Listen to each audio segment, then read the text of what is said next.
그럼 이제 스타트 해볼게요. 그래서 우리 지난주까지는 약간 기초에 해당하는 부분, 이제 내가 적는 것부터 스타트를 해서 내 프로그램에서 사용할 데이터를 준비하기 위한 세 가지 방법, 마지막 세 번째 방법에서 주사위 굴리는 것까지 진행을 했어요. 일단 그 정도로 쌓으면 이제 프로그래밍 분야에서 가장 보편적인 요소들을 어느 정도 챙겨놓은 셈이 됩니다. 그래서 일단 5주차, 6주차, 7주차, 8주차 내용은 아쉽지만 거기에 이제 한 단씩 추가로 얻는 거기 때문에 내용이 갑자기 시리어스해지기 시작해요. 저놈 저거 드랍 기간 끝나기 전까지는 되게 순한 양처럼 수업 진행하더니 변절했구만 하면서 여러분이 아쉬움을 느끼실 수도 있습니다.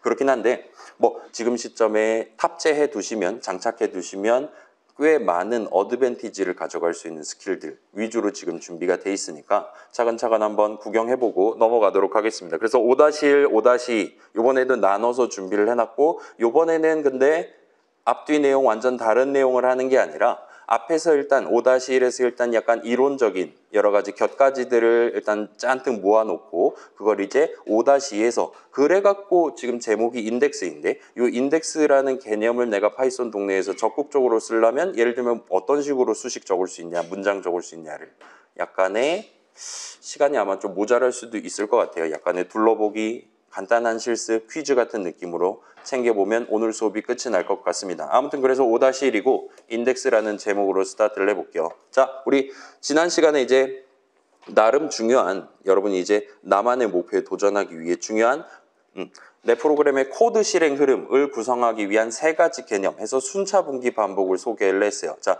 일단 가장 중요한 건 순차입니다. 이게 일종의 대전제예요.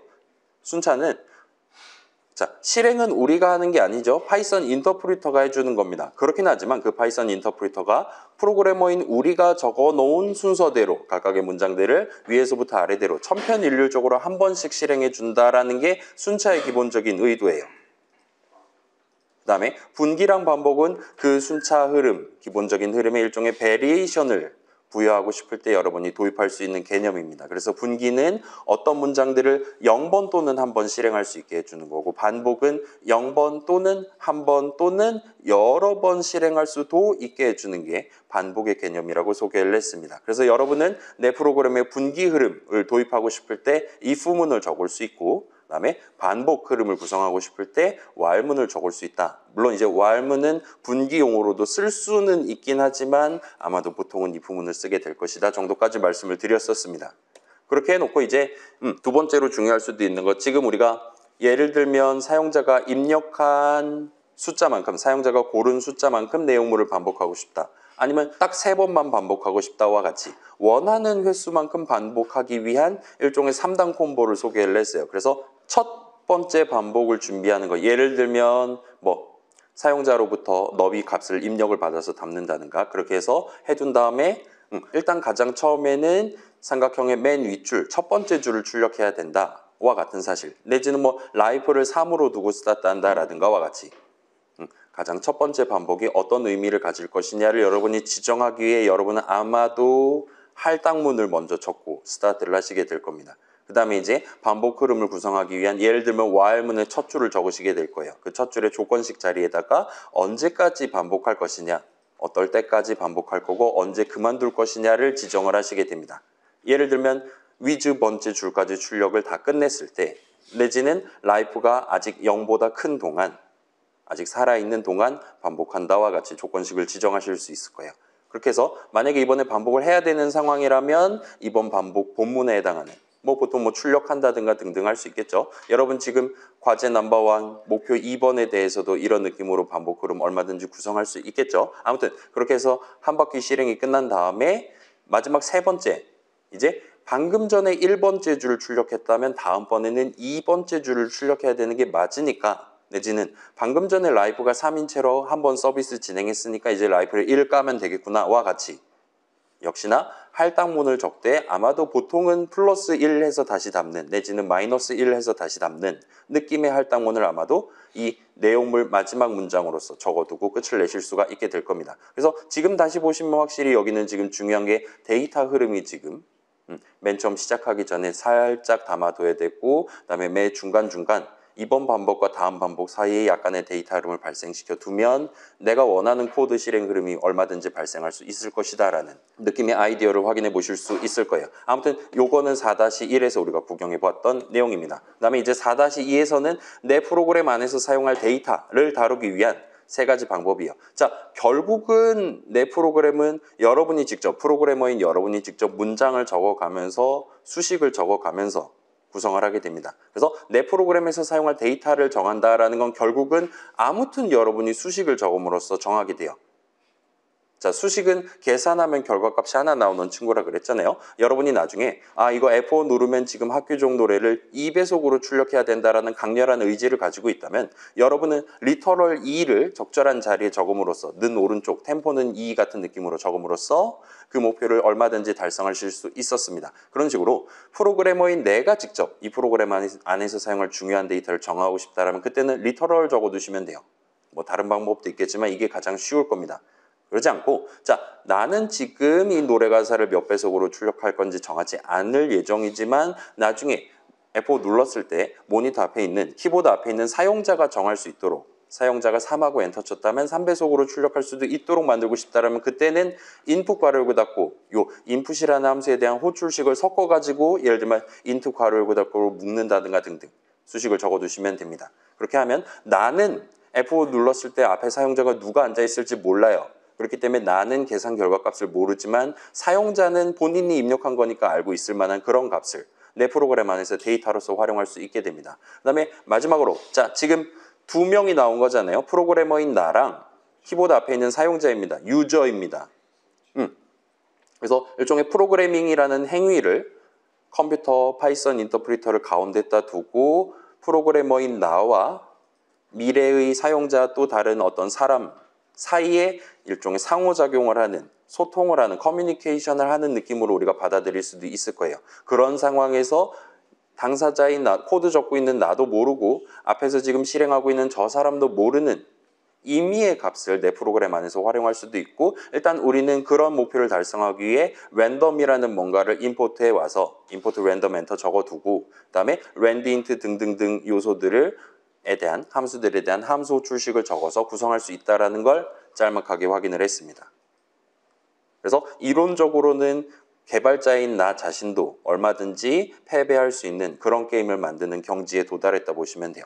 까지가 지난 시간 내용이었고 자 그래서 우리가 꽤나 다양한 것들을 배우기는 했는데 아직까지는 우리가 우리는 지금 다 유기체잖아요. 여기 앉아있는 친구들. 인간인 나 자신의 생각을 컴퓨터도 알아먹을 수 있는 .py 파일에다가 코드로 옮겨 적는 게 그렇게까지 쉽지만은 않을 겁니다. 자, 우리가 배운 내용만 가지고도 얼마든지 복잡한 프로그램 이론적으로 만들 수 있어요. 근데 그거를 여러분이 실제로 내가 키보드로 쳐서 완성할 수 있냐는 완전 별개 문제라는 겁니다.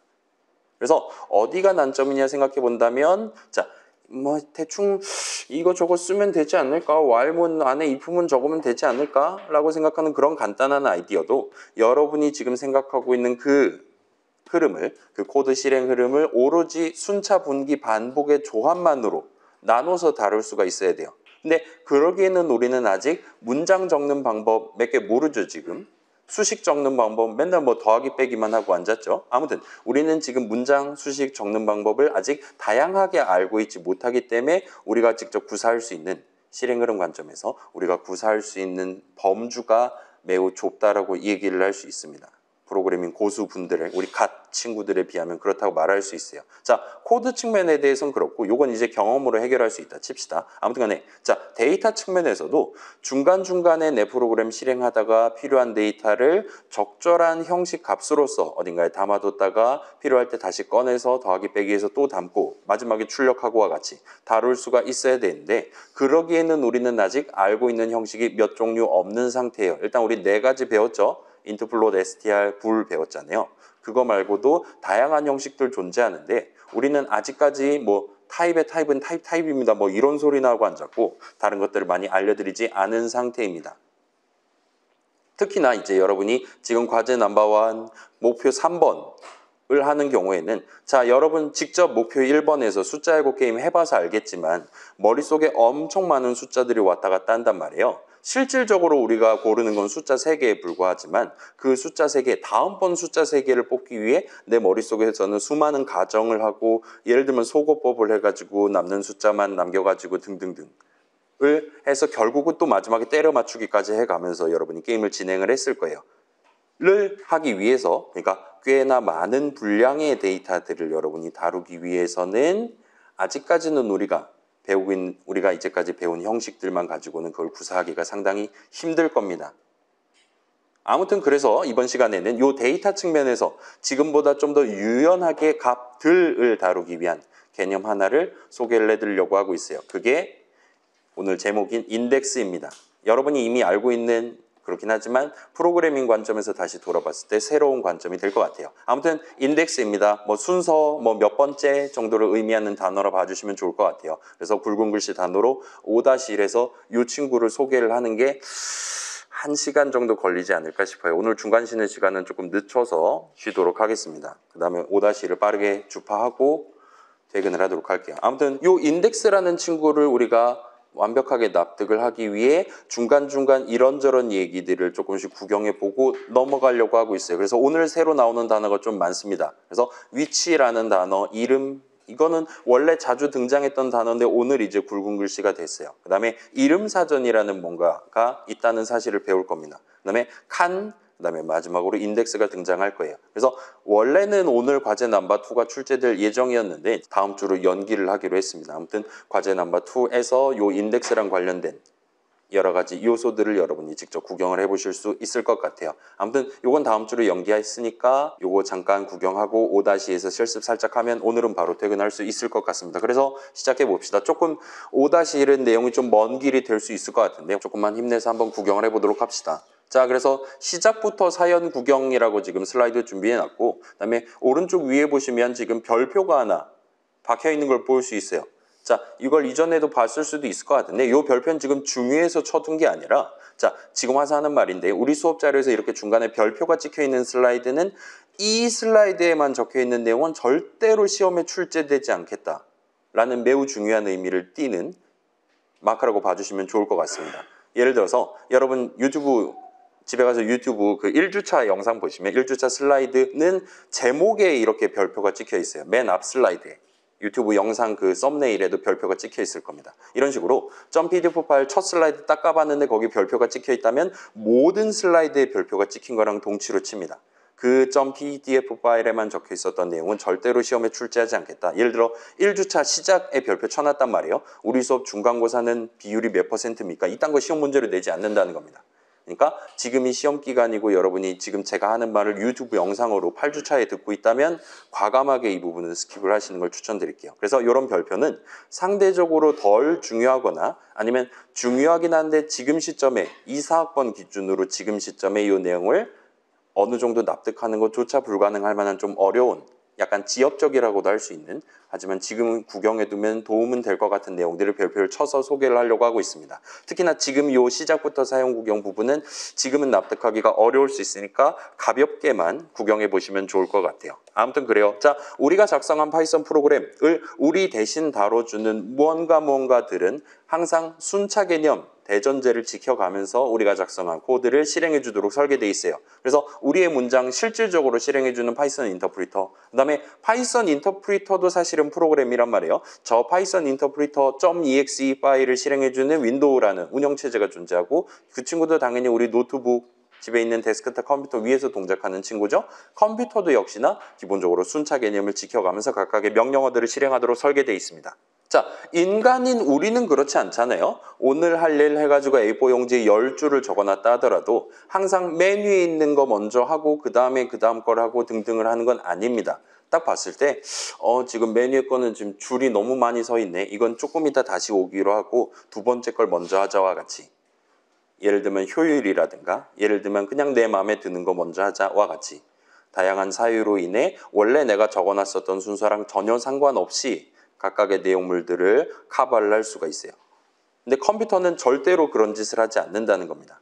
예를 들어서 이거 지금 이 순서대로 짜면 성공률 절대 100%가 안 나올 텐데 와 같이 생각을 한다 하더라도 우리의 컴퓨터는 그런 걸 자동으로 고쳐준다거나 하지 않는다는 거예요. 무조건 프로그래머인 우리가 정해둔 그 순서대로 각각의 문장을 실행해 줍니다. 자, 왜 그런 식으로 우리의 코드를 실행하도록 설계되어 있냐라고 물어본다면 뭐 당연스럽죠. 그 친구가 생각하기에 저 사람이 지금 이런 순서대로 적어둔 이유가 있겠지. 나 좀 천천히 일하라고 해놨나 보다. 나 지금 0.5초 자는 게 지금 예를 들어 현실 시간관념상 의미가 있는 행동인가 보다와 같이 알아서 잘 적어놨겠지 하면서 거기 적혀 있는 대로 행동을 한다는 겁니다. 그래서 프로그래머인 우리가 의도해 둔 거를 있는 그대로 수행하기 위해 우리가 지금 박자에 맞춰서 딱 정해둔 그 각각의 0.5, 0.25 리터럴에 딱 걸맞는 만큼만 잠을 자도록 등등등과 같이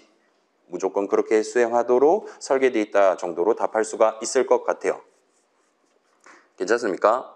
내 프로그램 잘 동작 안 한다. 프로그래머인 우리의 탓이라고 생각하고 과거에 내가 혹시 원래 적어야 되는 걸 잘못 적지 않았나 살펴보는 시간을 갖는 게 좋을 거예요. 물론 제일 좋은 건 그거를 최대한 빨리 하는 거죠. 내가 방금 적은 방금 키보드 누른 게 잘 누른 게 맞나를 실시간으로 검사할 수 있다면 여러분 훨씬 더 편한 밥벌이를 하실 수가 있게 될 겁니다. 아무튼 그래요. 자, 순차 개념뿐만 아니라 컴퓨터는 프로그래머인 우리가 의도한 거를 있는 그대로 수행하기 위해 언제나 변하지 않는 개념을 사용해서 작업을 진행하도록 설계되어 있어요. 자, 여기 언제나 변하지 않는 개념이란 표현을 했는데 자, 예를 들어봐요.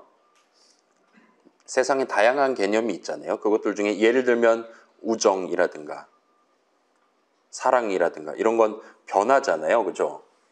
어떤 단어의 의미라든가 영어 단어의 의미라든가 이런 거는 뭐 예를 들면 시간의 흐름에 따라서 예를 들면 사회의 변화에 따라서 문화의 변화에 따라서 얼마든지 변할 수 있는 뭔가잖아요. 자, 그런 게 아니라 요 내용을 누구나 구경했을 때 동등하게 답변할 수 있을 만한 당연히 이건 이거지 라고 누구나 동의할 수 있을 만한 언제나 변하지 않는 개념이 이 세상엔 존재합니다. 그리고 여러분 이미 알고 있다시피 그건 바로 숫자예요. 수학입니다. 컴퓨터는 모든 요소들을 언제나 변함없는 개념인 숫자를 써서 다루도록 설계되어 있어요. 누구나 3 보면 3이라고 말한다는 겁니다. 뭐 아라비아 숫자 3을 못 알아먹을 수도 있겠지만 각자 동네마다 1 다음에 2 다음에 있는 그 3이라는 개념 자체는 누구나 동의할 수 있다는 거예요. 그리고 컴퓨터는 이런 숫자들을 활용해서 모든 걸 다루도록 설계되어 있습니다. 여러분이 핸드폰으로 볼 수 있는 뭐 글자들 볼 수 있고 뭐 동영상도 볼 수 있고 다 할 수 있잖아요. 그거를 내가 내 핸드폰으로 볼 수 있다라는 건 핸드폰도 엄연한 컴퓨터란 말이에요. 이 친구는 그런 동영상이니 뭐니 그런 것들을 전부 다 숫자로서 다룬다는 얘기가 돼요. 그럼 이제 궁금증을 가질 수가 있을 겁니다. 자, 우리 나이 같은 건 애초에 숫자의 개념이니까 뭐 32 하면 32살 뭐 그런 건 얼마든지 인정할 수 있을 거예요. 근데 우리가 지금 눈으로 구경하고 있는 이런 글자들이라든가 소리나 그림이나 동영상도 전부 다 숫자로 다루는 게 맞냐라고 질문한다면 일단 답은 맞습니다. 실제로 우리의 컴퓨터는 이런 것들을 전부 다 숫자로 다루도록 설계되어 있어요. 자, 유니코드란 단어 들어본 적 있습니까, 여러분? 유니코드 아니면 인코딩이라는 거 단어 들어볼 수 있을까? 거기서 말하는 코드가 요 숫자를 의미한다 보시면 돼요. 그래서 우리는 시간 절약을 위해 간단하게만 보고 갈게요. 문자표라는 프로그램이 윈도우에는 존재합니다. 그래서 맑은 코딩 해가지고 튀어나오고 문자 집합 유니코드 그다음에 분류 방법 하위 범위 해서 보면 예를 들면 지금 유니코드 상으로 유니코드라는 규칙에 따르면 요 알파벳 대문자 A는 16진수로 41에 해당하는 숫자다라고 지금 우리한테 안내를 해주고 있어요. 그래서 42, 43, 44 이런 식으로 돼 있고 소문자는 61, 62, 63 이런 식으로 돼 있고 등등 각각의 글자들에 대한 우리 사람이 다루는 각각의 글자들에 대한 컴퓨터가 다룰 숫자들이 다 일종의 매핑이 돼 있다 보시면 됩니다. 그래서 알파벳뿐만 아니라 예를 들면 한글 같은 경우도 자, 요거는 나름 유명한 숫자긴 해요. 한글 가는 유니코드 상으로 16진수 AC00으로 표현을 합니다. 그래서 AC00이 가고 그다음에 AC01이 각이고 그런 식으로 지금 각각 간간 갈갈감갑갓갓감갑갓갓갓갓갓갓갓갓까지가 일렬로 플러스 1 플러스 1에서 늘어서 있어요. 그 다음에 갓이 끝나면 개로 시작해서 갯까지 있고 갸하고 그래서 가에서 깃까지 기역의 이의 히읗 받침까지가 일렬로 늘어서 있고 당연히 그 다음에는 나가 있을까 쌍기역이 있을까 기억이 안 나긴 하는데 아마 쌍기역이 있을 것 같긴 하네요. 아무튼 간에 그런 식으로 그래서 까까까까마 이러면서 이제 마지막 히읗 자음에 이 모음의 히읗 받침까지가 전부 다 일렬로 늘어서 있어요. 중요한 사실은 걔네들에 대해서 전부 다 서로 다른 숫자를 매겨놨다는 겁니다.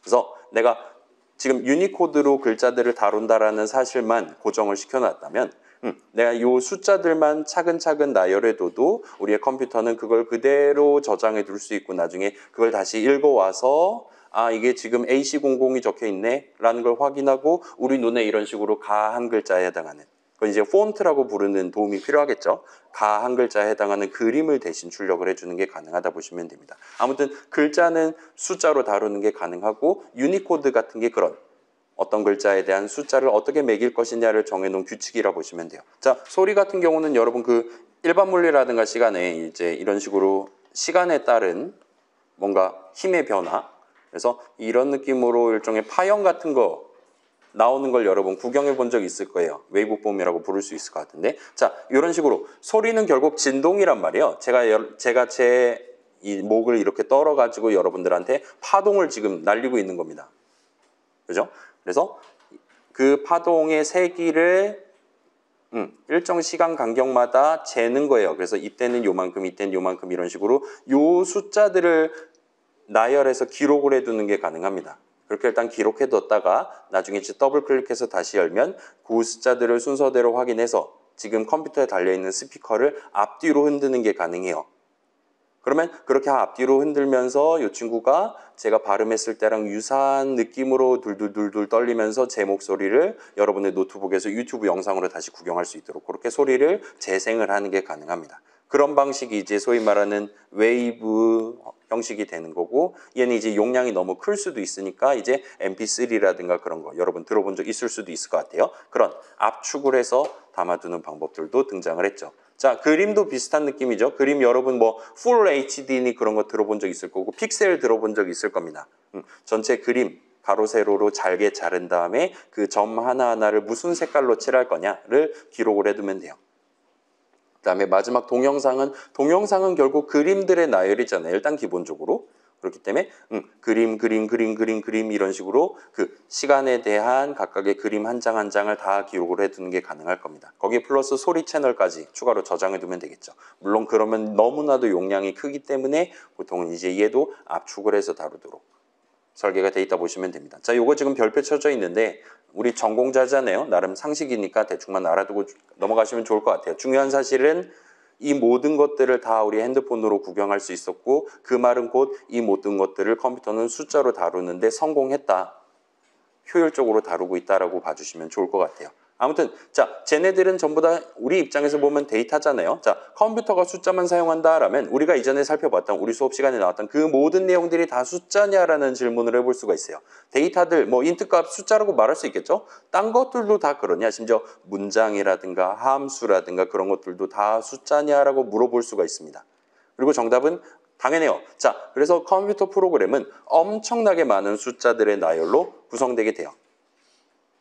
그리고 요건 조금 비밀인데 사실 이제 실행 중인 프로그램으로 한정한다면 그 실행 중인 프로그램은 오로지 숫자들로만 구성되어 있습니다. 자, 우리가 배운 모든 것들 예를 들면 순차, 분기, 반복 같은 거는 개념이잖아요.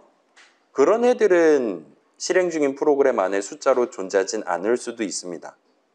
그렇긴 하지만 뭐 우리가 지금 중요하게 생각하는 사용자가 입력한 나이라든가 등등 그 모든 것들은 아무튼 숫자들로만 구성되어 있어요. 우리가 함수 정의에서 인사란 이런 것이다 라고 정하셨다면 그렇게 실행 중에 함수 정의를 실행했다면 그 함수 내용물도 전부 다 숫자가 돼서 존재한다고 보시면 좋을 것 같아요. 아무튼 그래요. 자, 달리 말하면 우리가 이전에 사용해봤었던 각종 개념들 역시나 하얀 창 뒤에서 만약에 그걸 다뤄야 된다면 나름의 숫자들로 바뀌어서 쓰이고 있다고 보시면 됩니다. 그리고 이런 사실을 들여다보기 위한 저의 짧은 시연을 잠깐 감상을 해보도록 합시다. 자, 여기 지금 별표는 안 쳐져 있거든요. 이 뒤에 설명 슬라이드가 나올 겁니다. 그래서 간략하게만 구경을 해보도록 합시다. 자, 3.12.2예요. 그래서 여러분 이미 알고 있는 자 3하고 엔터 치면 3 나오고 3 더하기 5하고 엔터 치면 8 나오잖아요. 그죠? 우리 수업은 3 더하기 5만 하다가 종강을 맞이하게 될 겁니다. 자, 이 덧셈식 보면 얘는 지금 구체적으로 본다면 덧셈식이고 수식 3을 계산한 결과값과 수식 5를 계산한 결과값을 더해서 그 결과값이 8에 해당한다라는 걸 우리한테 지금 반응으로 보여준 거예요. 그리고 여러분이 원한다면 이렇게 그냥 즉석에서 덧셈 뺄셈 하는 게 아니라 넘버에 3 담고 스타트 해야지와 같이 할당문을 적는 것도 가능했습니다. 만약에 이렇게 할당문을 성공적으로 실행했다면 이제 넘버하고 엔터 치면 3이 튀어나오는 걸 볼 수 있어요. 자, 지금 왜 3이 튀어나오나요? 이거 2주차 때 물어본 적 있죠? 3는 3 할 때. 방금 이걸 실행했으니까 라고 답하면 정답이고, 그래서 이걸 실행하는 동안 구체적으로 뭘 했는데? 라는 질문을 할 수 있을 겁니다. 그러면 넘버 자리에 3을 담은 거잖아 라고 답변을 하면 정답이었어요. 근데 아쉽지만 제가 방금 얘기했던 말은 새빨간 거짓말입니다. 우리의 파이썬 인터프리터는 절대로 이 넘버 자리에 인트값 3을 담지 않아요. 빌어먹을 거짓말하고 있었던 거죠. 우리 2주차 때는 그렇게 말했단 말이죠. 이젠 우리가 진실을 알 때가 왔다는 겁니다. 그러면 자, 두 가지 질문을 할 수 있어요. 1번, 그러면 3은 어디 있는 거냐? 지금 넘버하고 엔터 쳤더니 3 나왔잖아요. 3이라는 건 분명히 지금 존재합니다. 그렇기 때문에 보여줄 수가 있었어요. 그럼 3은 어디 있는 거냐가 첫 번째 질문이에요. 두 번째 질문, 그러면 지금 넘버에는 뭘 담는 거냐? 라는 질문을 해볼 수가 있어요. 자, 일단 첫 번째를 먼저 알려드릴게요. 첫 번째, 일단 3은 분명히 이 프로그램 안에 존재합니다. 실행 중인 이 프로그램 안에 파이썬 인터프리터는 지금 3이 어딘가에 존재한다는 걸 이미 잘 알고 있어요. 그리고 걔가 어디 존재하냐면 여러분 그 노트북 살 때 뭐 CPU가 뭐 몇 세대니 뭐 몇 기가헤르츠니 구경해 본 적 있고, 그다음에 SSD가 뭐 1TB네 512GB네 구경해 본 적 있잖아요. 그거만큼이나 중요한 게 우리 메모리라는 거 구경해 본 적 있죠. 메모리가 뭐 8기가 꽂혀 있냐 16기가 꽂혀 있냐가 요즘 이슈인 것 같은데, 아무튼 메모리 위에 존재합니다. 실행 중인 우리 지금 인트 값 3은 메모리 위 어딘가에 존재해요. 그래서 자, 16GB면 16기가가 얼마입니까? 일단 바이트가 뭔지는 우리 알고 있을 것이고, 킬로가 1000이잖아요. 1024긴 하지만 1000이라 합시다. 그다음에 메가면 킬로의 제곱이기 때문에 100만이 됩니다. 기가면 10억이 돼요. 그래서 16기가면 160억이 됩니다. 그래서 160억에 달하는 엄청나게 큰, 엄청나게 넓은 메모리 어딘가에는 지금 정확히 어딘가에 인트값 3이 예쁘게 담겨 있는 거예요. 오직 그 이유 하나 때문에 우리는 지금 인트값 3을 성공적으로 활용할 수 있었던 겁니다. 여기서 3하고 엔터 치는데 성공한 거고, 여기도 마찬가지고, 여기서 뭔가 이상한 짓을 하긴 했지만 아무튼 넘버하고 엔터 치면 메모리 그 자리에 있는 3을 성공적으로 반응으로 보여줄 수가 있었어요. 그리고 여러분은 그 3이 그래서 어디 있는 거냐라는 질문을 해볼 수가 있습니다. 다행히도 파이썬 동네에서는 여러분이 그 질문을 하기 위한 적절한 함수 id라는 이름의 함수가 존재해요. 자, 여러분 ID 비밀번호 할 때 그 ID랑 동등한 느낌입니다. 그래서 ID 한 다음에 3하고 괄호 닫고를 할 수 있어요. 그러면 3 지금 어딨니? 라고 물어보는 셈이 됩니다. 엔터 치면 어처구니 없이 커다란 숫자를 우리한테 던져주는 걸 볼 수 있어요. 베베베베베베 있습니다라고 우리한테 이 얘기를 해줍니다. 그리고 사실은 지금 넘버는 3하고 엔터 쳤을 때 이름 넘버 자리에 담기는 값은 이 값이 담겨요. 메모리 어딘가 저 위치에 해당하는 이 숫자가 담기게 됩니다. 그다음에 우리가 이렇게 수식 넘버하고 엔터 쳤을 때, 달리 말하면 수식 넘버를 계산하는 동안 이 숫자를 가지고 메모리에 가서 구경을 했더니 인트값 3이 있었구나. 그 3을 들고 와서 우리한테 반응으로 보여줬다라고 여러분 봐주시면 좋을 것 같아요. 괜찮습니까? 그래서 이것뿐만 아니라 예를 들면 자, 제가 지금 빼먹은 게 있을까? 그래요. 일단 한 가지를 더 해볼게요. 펑크 할게요. 그 다음에 적당히 아무 문장이나 적고 끝냈습니다. 자, 이러면 이제 함수 정의잖아요. 함수 정의를 제가 실행을 했습니다. 함수 정의를 실행하면서 이제 우리는 펑크라는 이름을 써서 함수 출식을 계산할 수 있는 거죠. 수식을 유효하게 적을 수 있고, 엔터 치면 지금은 문장 3 엔터를 실행하니까 실질적으로 뭔가 하는 게 없기는 한데 아무튼 간에 지금 성공적으로 실행을 했습니다. 그리고 여러분은 그 함수를 사용하기 위해 이런 펑크라는 이름을 쓸 수가 있었고, 그 말은 지금 얘 지금 펑크 그냥 하고 엔터 치면 네임 에러가 뜨지 않는다는 얘기가 돼요. 그래서 지금 이름 펑크 안에는 함수 펑크가 있습니다. 그래서 at하고 뭔가 이상한 숫자 적혔긴 한데 아무튼 그래요. 지금 그런 상황입니다. 괜찮아요? 지금 우리는 펑크라는 이름을 써서 아무튼 함수 내용물 뭔가를 실행하는 게 가능해요. 달리 말하면 우리의 지금 파이썬 인터프리터는 func라는 함수 내용물을 알고 있습니다. 그리고 다시 말씀드리면 걔는 지금 메모리 위 어딘가에 담겨 있는 셈이에요. 그렇기 때문에 여러분이 역시나 비슷한 느낌으로 id func를 해보실 수 있어요. 그러면 아까랑은 다른 숫자가 튀어나옵니다. 메모리 위 여기에는 인트값 3이 있는 거고 메모리 위 여기에는 지금 func라는 함수의 내용물이 담겨 있다 생각하시면 되는 거예요. 일단 숫자가 다르죠, 지금. 지금 제가 거짓말하고 있는 게 아니라 인풋 함수 이름이잖아요. 얘네들에 대해서도 다 서로 다른 숫자들이 지금 마련되어 있는 겁니다. 메모리 위 어딘가에는 인풋 내용물이 있는 거고 프린트 내용물이 있는 거고 다 있는 거예요.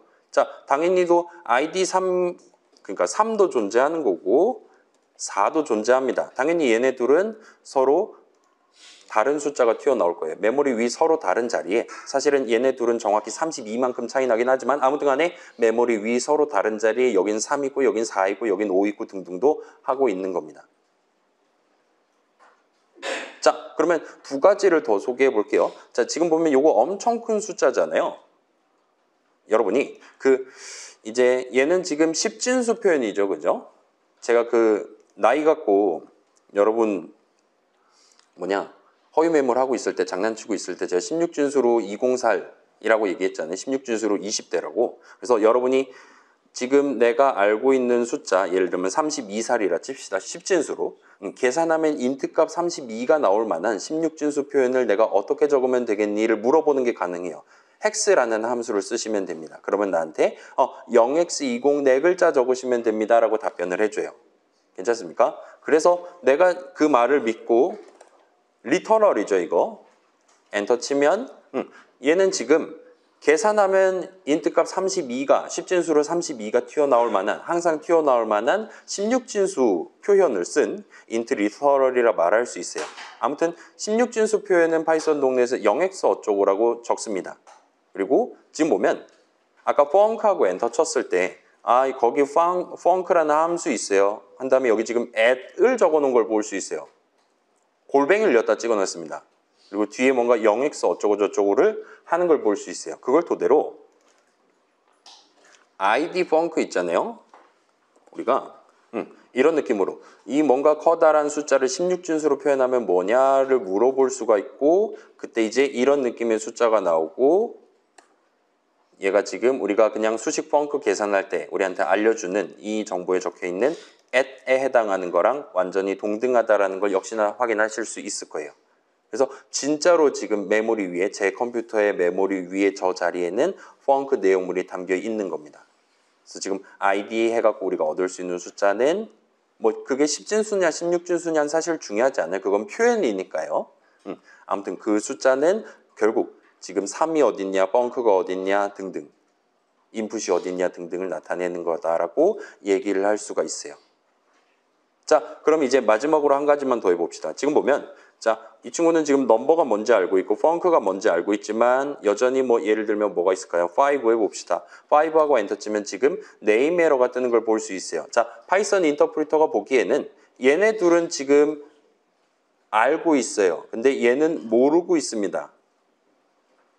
물론 3도 당연히 모르고 있을 거고요. 등등등이에요. 자, 우리가 다양한 이름들을 적을 수 있는 상황인데 예를 들어 지금 5는 오류가 떴었지만 우리가 할당원 5는 5 같은 거 실행하면 지금부터는 이제 파이썬 인터프리터 입장에서 5라는 이름을 알고 있는 셈인 거잖아요. 심지어 거기에 5를 담았다라는 사실도 지금 정확히는 5에 대한 5가 메모리 위에 어딨냐에 해당하는 사실을 알고 있는 거고 여러분이 원한다면 지금 파이썬 인터프리터한테 너 지금 알고 있는 이름이 뭐뭐있니를 물어보는 게 가능합니다. 그때 dir이라는 여러분 들어봤을 수도 있을 법한 세 글자를 적고 함수예요. 함수 호출식을 적으실 수 있어요. 그러면 저 지금 이런 뭔가 복잡한 이름 알고 있고요. 추가로 5랑 func랑 number를 알고 있습니다와 같이 우리한테 이 얘기를 해줍니다. 그리고 추가로 요 VARS라는 함수가 또 마련이 돼 있는데 요걸 쓰시면 이제 지금 당신이 5라는 이름을 쓰시면 인트값 5를 쓰실 수 있을 거예요와 같이 넘버라는 이름 쓰시면 3 쓰실 수 있을 거예요. func라는 이름 쓰시면 메모리 여기 자리에 있는 함수 func 내용물을 호출해 보거나 하실 수 있을 거예요와 같이 어떤 이름과 그거에 대해서 내가 지금 어떤 값을 사용할 수 있는지까지 세트로 우리한테 이 얘기를 해주는 걸 여러분 구경해 보실 수 있을 거예요.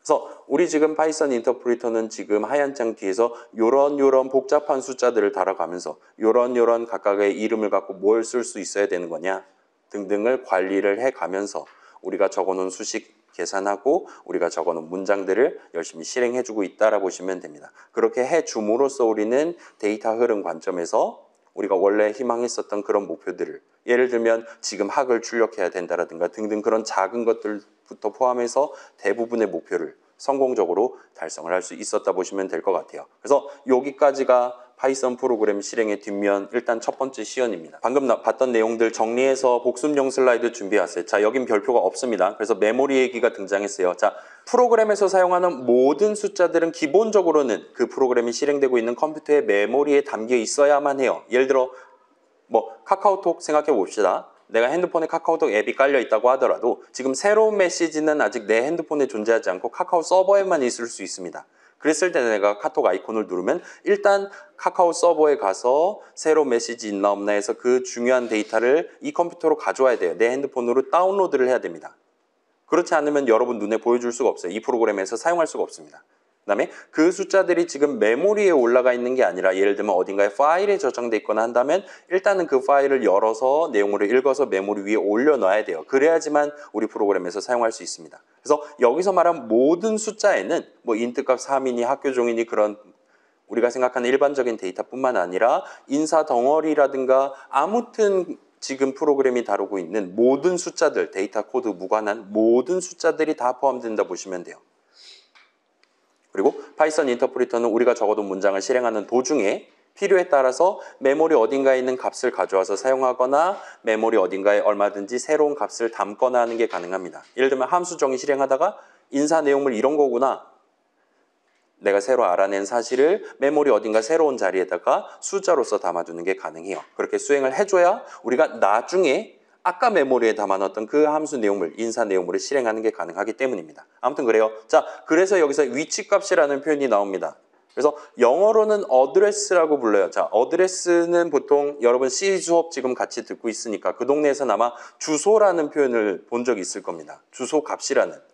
근데 제 기준으로는 주소 값은 사실 동어 반복이거든요. 여러분 학번 값이라는 말 안 하잖아요.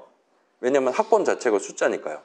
자, 두 번째로 이 어드레스는 명사입니까? 동사입니까? 우리 동양 사람이 생각하기에는 주소 명사잖아요. 그죠? 어드레스도 명사라고 보통 인식을 해서 쓰는데 이제 뭐 미국이라든가 영국 사람들은 약간 중의적인 의미로 사용하는 뉘앙스가 꽤 강해요. 어드레스를 동사로 쓸 수 있습니다. 그럼 이제 일종의 맥이다라는 뜻이 되는 거죠. 아무튼 간에 그런 측면을 감안해서 저는 조금 가치 중립적인 단어인 위치라는 단어를 조금 즐겨 쓰는 편이에요. 위치값 하면 이건 말이 되거든요. 아무튼 그래요. 그래서 파이썬 인터프리터는 그 엄청나게 넓은 메모리 안에 정확히 내가 원하는 위치, 지금 당장 값을 가져야 되는 위치에 대한 위치값을 활용해 가면서 정확히 저기 있는 인트값 3, 정확히 저기 있는 인사 내용물들을 얼마든지 가져올 수 있어요. 아무튼 그런 우리가 지금 중요하게 생각하는 모든 숫자들은 서로 다른 위치에 담겨 있을 거기 때문에 각각에 대한 위치값도 서로 다르게 지정돼 있는 것이고 아무튼 파이썬 인터프리터는 위치값만 알고 있다면 메모리 위 그 위치에 담겨 있을 우리가 지금 중요하게 생각하는 학 한 글자라든가 등등 값을 가져와서 다음 계산에 활용할 수 있습니다. 덧셈을 한다거나 프린트를 한다거나 얼마든지 할 수 있어요. 긴 한데 자, 여러분이 원한다면 이 id라는 함수에 대한 호출식을 적음으로써 어떤 수식을 계산한 결과값이 메모리 위에 어디에 담겨 있는지를 다루는 게 가능합니다. 일단은 우리 지금 python.org에서 다운로드했고 무료로 다운로드할 수 있었던 보통은 가장 많은 사람들이 선택해서 다운로드하고 있는 그 일반적인 파이썬 환경에서는 아까 우리 구경해 봤었던 그런 id 값이 곧 위치 값이 돼요. 그래서 그 숫자 그대로 메모리 가서 돋보기를 켜고 구경을 하면 진짜로 그 자리에 3이 있는 걸 구경해 볼 수 있습니다. 잠시 뒤에 한번 직접 구경을 해볼게요. 아무튼 우리 수업에서는 이렇게 다루는 값을 id 값이라고 부르도록 하겠습니다. id 값이라고 부르도록 하겠습니다. 그래서 id3이랑 id4는 계산 결과값이 서로 달랐어요. 숫자값 3이랑 숫자값 4는 서로 다르기 때문에 이 둘을 둘 다 메모리 위에 담아두려면 자 메모리도 변수 개념이랑 비슷한 느낌이에요. 메모리 어떤 자리에다가 3도 담고 4도 담고 둘 다 담는 건 물리적으로 불가능합니다. 덮어쓰기는 가능할 망정 둘 다 존재하는 건 불가능해요. 그렇기 때문에 3이랑 4랑 둘 다 우리 프로그램에서 얼마든지 쓸 수 있단 말이에요. 그 말은 그 둘 다 3이랑 4 둘 다 메모리 위에 존재한다라는 거고 따라서 걔네들은 무조건 서로 다른 위치값, 서로 다른 ID 값을 가질 수밖에 없다는 결론을 도출할 수가 있게 되는 겁니다. 아무튼 진짜로 다른 위치에 잘 담겨 있으니까 우리는 걱정할 필요가 없어요. 자, 사실은 우리가 아까 적어둔 할당원 넘버는 3 엔터를 실행할 때 이름 넘버에 대해 실제로 담기는 값은 int 값 3이 아니라 id 3 값을 담게 돼요. int 값 3이 메모리 위에 어디에 있냐만 담아두게 됩니다. 그렇게 id 값을 담아뒀다가 나중에 수식 넘버를 계산할 때 담아뒀던 그 id 값을 토대로 메모리 방문해서 메모리 위에 있는 int 값 3을 가져와서 다음번 계산 예를 들면 넘버 더하기 5라는 덧셈식이 적혀 있었다. 3을 왼손에 들고 리터럴 5를 계산해서 5를 오른손에 들고 그 덧셈을 실질적으로 수행해서 8을 만든다든가 하는데 활용할 수가 있다는 겁니다. 자, 이거는 일반적인 데이터라고 생각하는 그런 int 값, str 값뿐만 아니라 코드에 대해서도 마찬가지예요. 함수 호출식을 계산할 때도 일단 먼저 수식 인풋을 계산해요. id 값을 얻게 됩니다. 그 id 값을 갖고 메모리 위에 있는 인풋 내용물을 실행하기 시작하는 게 가능해요. 파이썬 인터프리터는 문장에 대한 실행 역시나 id 값을 가지고 할 수 있습니다. 함수 내용물 문장에 대한 실행을요. 그 말은 함수 내용물 문장들도 역시나 숫자가 돼서 메모리 위 어딘가에 예쁘게 고이 간직돼 있다는 얘기가 되는 거죠. 자, 방금 전 설명한 내용이 뭔 소리 하는 건지 1도 안 들어오면 정상이에요. 저런 ID 값, 메모리, 위치 어쩌고 저쩌고는 프로그래머인, 특히 백지 상태인 프로그래머가 직접 다루기에는 매우 번잡합니다. 여러분은 지금 C를 같이 듣고 있으니까 그나마 축복받은 학교예요, 여긴 지금. 저주일 수도 있는데 아무튼 여기 있는 내용을 그대로 C 수업에서 다시 한번 적용해보면 왜냐하면 파이썬 인터프리터는 C로 짰거든요. 그렇기 때문에 우리 수업 내용을 복습을 하면 C 수업 점수도 잘 받을 수가 있을 겁니다. 라고 전 소망하고 있는데 우리 톡방에 물어보면 되겠죠? 아무튼 간에 번잡해요. 그래서 대부분의 프로그래밍 언어들은 이런 ID 값들을 프로그래머가 직접 그 길다란 숫자 하나하나 입력하는 게 아니라 대신에 이름을 사용해서 수식을 적을 수 있도록 지원을 합니다. 그래서 이름 굵은 글씨로 나왔고 일단 파이썬 동네에서 이 이름은 name이라고 부릅니다. name 에러에서 본 적 있죠? 이름과 관련한 오류였죠. 그리고 C에서는 이런 느낌의 이름, 여러분 선언 적어본 적 있잖아요. int x 세미콜론 해본 적 있잖아요. 그런 x를 변수 이름이라고 여러분은 아마 불렀을 것이고 C 동네에서 정식 명칭은 그거를 identifier라고 불러요. 자, 우리 id라는 이름 본 적 있잖아요. 요 id가 사실 이거 두 문자어가 아니라 대문자로 적어야 되는 게 아니라 identify 내지는 identifier의 줄임말로서 쓰는 거잖아요. 컴퓨터 동네에서. 그리고 그런 아이덴티파이어를 C 동네에서는 이름을 서술하는 데 씁니다. int x 세미콜론 했다. 여러분은 새로운 아이덴티파이어인 x라는 걸 도입을 한 거예요. 그리고 걔에 대한 용도, 어떤 용도로 내가 그 이름을 쓸 거냐까지 정해놓은 게 C의 선언이고요. 아무튼 간에 그렇습니다. 자, 그래요. 아무튼 C에서도 지금 파이썬에서 우리가 구경하고 있는 요 이름 개념을 잘 도입해 놨다 보시면 됩니다. 자, int x 세미콜론 하면 C 동네에서 int x 세미콜론을 했다면 그때는 진짜로 그 x라는 이름에 대해서 주소값이라고 부르는 위치값을 C 컴파일러가 지정을 해둡니다. 그래서 여러분이 x는 3을 한다. 진짜로 메모리 위에 x 자리에다 3을 담아요. C 동네는. 여러분 int 몇 바이트라고 배웠습니까? 사이즈 오브 int 하면 뭐 나와요? 그렇죠? 4 나오죠? X라는 그 아이덴티파이어만을 위한 베타적인 4바이트만큼을 C 컴파일러가 보장을 해줘요. 그게 보장될 정도로 각각의 파이썬으로 치면 ID 값들을 각각의 이름들에 대해 잘 지정을 미리 잘 해둡니다. 그래서 우리가 X에다 3 담아두고 나중에 거기 담기는 값을 꺼내면 그 이름이 유효한 한도 내에서 무조건 우리는 3을 꺼낼 수 있다는 게 보장된다는 거예요. 그게 데이터 흐름을 보장해 주는 거고요. 아무튼 간에 C 동네에서도 있고 파이썬 동네에서도 당연히 있어요. 우리가 이름을 적어가면서 코드를 완성하고 F5를 누르면 파이썬 인터프리터는 그 이름에 대해 본인이 뒤에서 몰래 기록해둔 ID 값을 사용해 가면서 실질적인 계산을 수행하도록 되어 있습니다. 그래서 그 위치에 담겨있는 int 값 3을 가져와서 더하거나 빼거나 할 수 있고 인사 내용물들을 실행하거나 할 수도 있어요. 그래서 이름과 관련한 얘기는 오늘은 일단은 내비두고 다음 주 이후에 다시 한번 3시간어치를 준비를 해오도록 하겠습니다. 아마 이게 6시간어치가 되지 않을까 싶어요. 이번 시즌엔. 아무튼 그래요. 자, 이름이라는 개념조차도 우리가 지금 다루긴 번잡하기 때문에 파이썬 동네에서는 좀 더 쉽게 방금 전에 얘기했던 그 이름이랑 ID 값 사이의 관계를 다룰 수 있도록 일종의 사전 개념을 도입을 해놨습니다. 그래서 사전을 써서 이름 적고 그 바로 옆에다가 ID 값을 병기를 하도록 그렇게 기록하고 유지하도록 설계돼 있어요. 뭐 원래 의도는 좀 더 심오하긴 하지만 아무튼 그렇습니다. 그래서 여러분도 지금 사전에 무슨 이름들이 있니 물어볼 수 있어요. dir을 쓰시면 됩니다. 지금 사전에 무슨 이름들이 있고 그 이름 갖고 내가 무슨 어떤 값들을 사용할 수 있니를 물어보고 싶다면 VARS를 쓰실 수가 있어요. 얘는 실질적으로 그 이름 사전이라는 걸 통째로 우리한테 전달을 해줍니다. 그래서 그걸 인터랙티브에서 함수 호출식 적고 엔터를 쳤다면 그 사전 자체의 내용물을 구경하는 셈이다라고 말할 수 있어요. 아무튼 이 이름과 관련해서 사전을 사용하고 있고 여러분이 원한다면 조회도 해보실 수 있습니다. 이것도 조금 이따 다시 한번 확인해 볼게요. 아무튼 자, 요거까지만 하고 쉬는 시간을 가질 건데 방금 구경했던 그 메모리 얘기, ID 값 얘기를 조금만 더 가까이 가서 확인을 해보고 오도록 할게요. 여긴 일단 다시 별표를 쳐뒀습니다. 이건 제가 좋아하는 실습이에요. 여러분은 좋아하지 않을 수도 있는데 저는 좋아합니다. 존중을 해주셨으면 좋겠어요. 취향을. 아무튼 간에 뭘 할 거냐? 제가 방금 전에 예를 들어서 ID 3 했을 때 인트 값 3이 메모리 위에 저 자리에 존재한다라고 제가 좀 주장하고 있는 거잖아요. 근데 자 봐봐요. 우리 이전에는 넘버는 3 할 때 넘버에 인트 값 3 담는다고 했던 놈이란 말이에요. 그게 지금 오늘은 그게 거짓말이라고 하고 있습니다. 그리고 오늘은 거기다가 ID 3 값을 담는다. 그 다음에 그 숫자를 갖고 메모리 감에 인트 값 3이 거기 있다라는 주장을 또 하고 있어요. 양치기 소년이 되지 않으려면 여러분은 의심을 해야 되는 거잖아요. 제가 또 개소리를 했을 수도 있습니다. 그렇기 때문에 그거에 대한 검증을 해보려고 해요. 메모리 위에 이 자리에 갔을 때 진짜로 인트 값 3이 저기에 존재하는지를 확인을 해볼 겁니다. 괜찮아요? 다시 말씀드릴게요.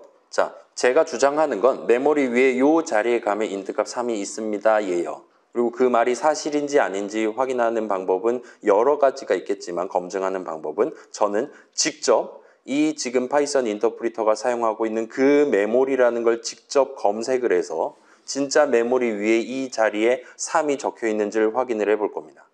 그래서 여러분 지금 파이썬 수업 말고 자 이거는 지금 별표 쳐놨으니까 재미로만 보세요. 저는 재밌어요.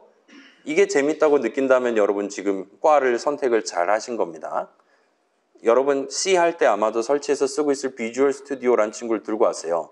연결 버튼을 누르겠습니다. 연결 버튼을 누르면 지금 실행 중인 프로그램 목록이 떠요. 그 다음에 파이썬 인터프리터라는 친구를 검색해서 찾을 수 있습니다. 그래서 연결을 누르면 일종의 저 실행 중인 프로그램에 갈고리를 거는 게 가능해요. 쟤는 이제 내 하수인이 됐습니다. 속박된 상태예요. 그래서 나는 저 친구를 염탐을, 관음을 할 수 있습니다. 저 친구는 지금 메모리를 17MB나 쓰고 있어요. 지금 저는 문장 딸랑 하나 실행했는데 이걸 갖고 지금 17메가를 쓰고 있는 어처구니 없는 친구입니다. 아무튼 일단 이걸 일시정지를 하고 한 끈만큼만 돌려서 구경을 해보는 게 가능해요. 그럼 이 친구는 지금 요 메모리 요 자리에 있는 이 명령어를 실행하다가 지금 갈고리에 걸려가지고 지금 냉동 상태가 돼 있는 겁니다. 그 다음에 메모리 탭을 까면 자 우리 메모리 엄청 크다 그랬잖아요. 자 160억입니다 여러분. 엄청나게 넓은 걸 볼 수 이거 지금 스크롤 바로 보여줄 수 있는 그런 개념이 아니에요. 0000부터 뭐 FFFF 번지까지 엄청나게 큽니다. 기 때문에 우리는 아까 제가 얘기한 게 사실인지 확인하기 위해 다행스럽게도 우리에겐 검색창이 있어요. 이따 복붙을 해서 진짜 메모리 저 자리에 3이 있나를 확인해 보겠습니다. 엔터 쳐볼게요. 치면 걔 거짓말이었다는 걸 여러분 보실 수가 있어요. FF, 자 16진수로 적어둔 거거든요. FF니까 255가 적혀 있습니다. 일단 3은 아니에요. 자 지금 명백히 메모리 요 자리에는 지금 FF가 적혀 있는 게 맞아요. 심지어 그 바로 옆에도 FF 적혀 있고 뭐 3은 지금 뭐 개뿔 보이지도 않습니다 지금. 자 그렇긴 한데 조금만 기다려 보세요. 자 우리 지금 사용하고 있는 파이썬 인터프리터가 잘 보면은 뭐 64비트 버전을 지금 쓰고 있잖아요. 자 64비트 그러니까 8비트가 1바이트죠. 그러면은 64비트면 몇 바이트입니까? 8바이트죠. 우리 지금 파이썬 인터프리터는 자 봐봐요. 여기 지금 16진수로 두 자리 이렇게 끊어서 보여주고 있는데 16진수 한 자리면 경우의 수가 16가지인 거니까 4비트만큼을 표현할 수 있는 겁니다. 2의 4승하면 16이니까요. 그래서 1바이트를 16진수 두 자리로 표현할 수 있어요. 지금 우리는 바이트 단위로 메모리를 구경한 겁니다. 근데 우리의 파이썬 인터프리터는 바이트 단위로 쓰는 애가 아니라 8바이트 단위로 쓰는 애예요. 따라서 이걸 우클릭을 해서 8바이트 단위로 끊어서 보고 싶네 라고 다시 부탁을 할 수 있습니다. 그러면 여전히 3은 개뿔도 없고 FFFFFFF가 있는 걸 볼 수 있어요. 42억 어쩌고 하는 그 숫자입니다. 매우 불길한 알파벳이 지금 8개나 적혀 있어요. 학사 경고가 따로 없습니다. 아무튼 자 메모리 이 자리에는 FFFF가 적혀 있어요. 그리고 좀만 오른쪽 볼까요? 그 다음 8바이트에는 뭔가 또 요상한 숫자들이 담겨 있습니다. 그 다음에 또 그 다음 8바이트에는 또 이번엔 뜬금없이 8이 담겨 있어요.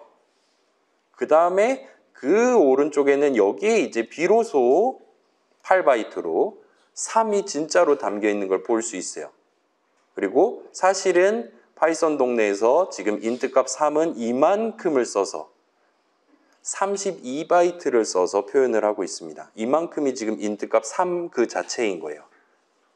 내가 저 id 값을 갖고 검색을 때리면 진짜 메모리 그 자리에는 이만큼이 있는 거고 이게 바로 인트값 3이다라는 의미입니다. 자, 3만 그러냐? 딴 거 해보기 일단 해동을 돌린 다음에 다시 한번 보여드릴게요.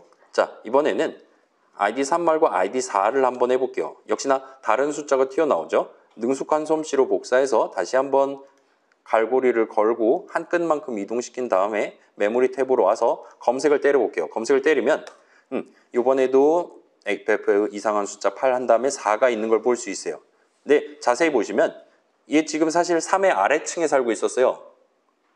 3 아래층에 4 살고 있고 5 살고 있고 6, 7, 8, 9, A, B, 10, 11이죠. 16진수니까 12, 13, 14, 15, 15, 16, 17, 18, 19 이런 식으로 지금 자세히 보니까 축소해서 보여드릴게요.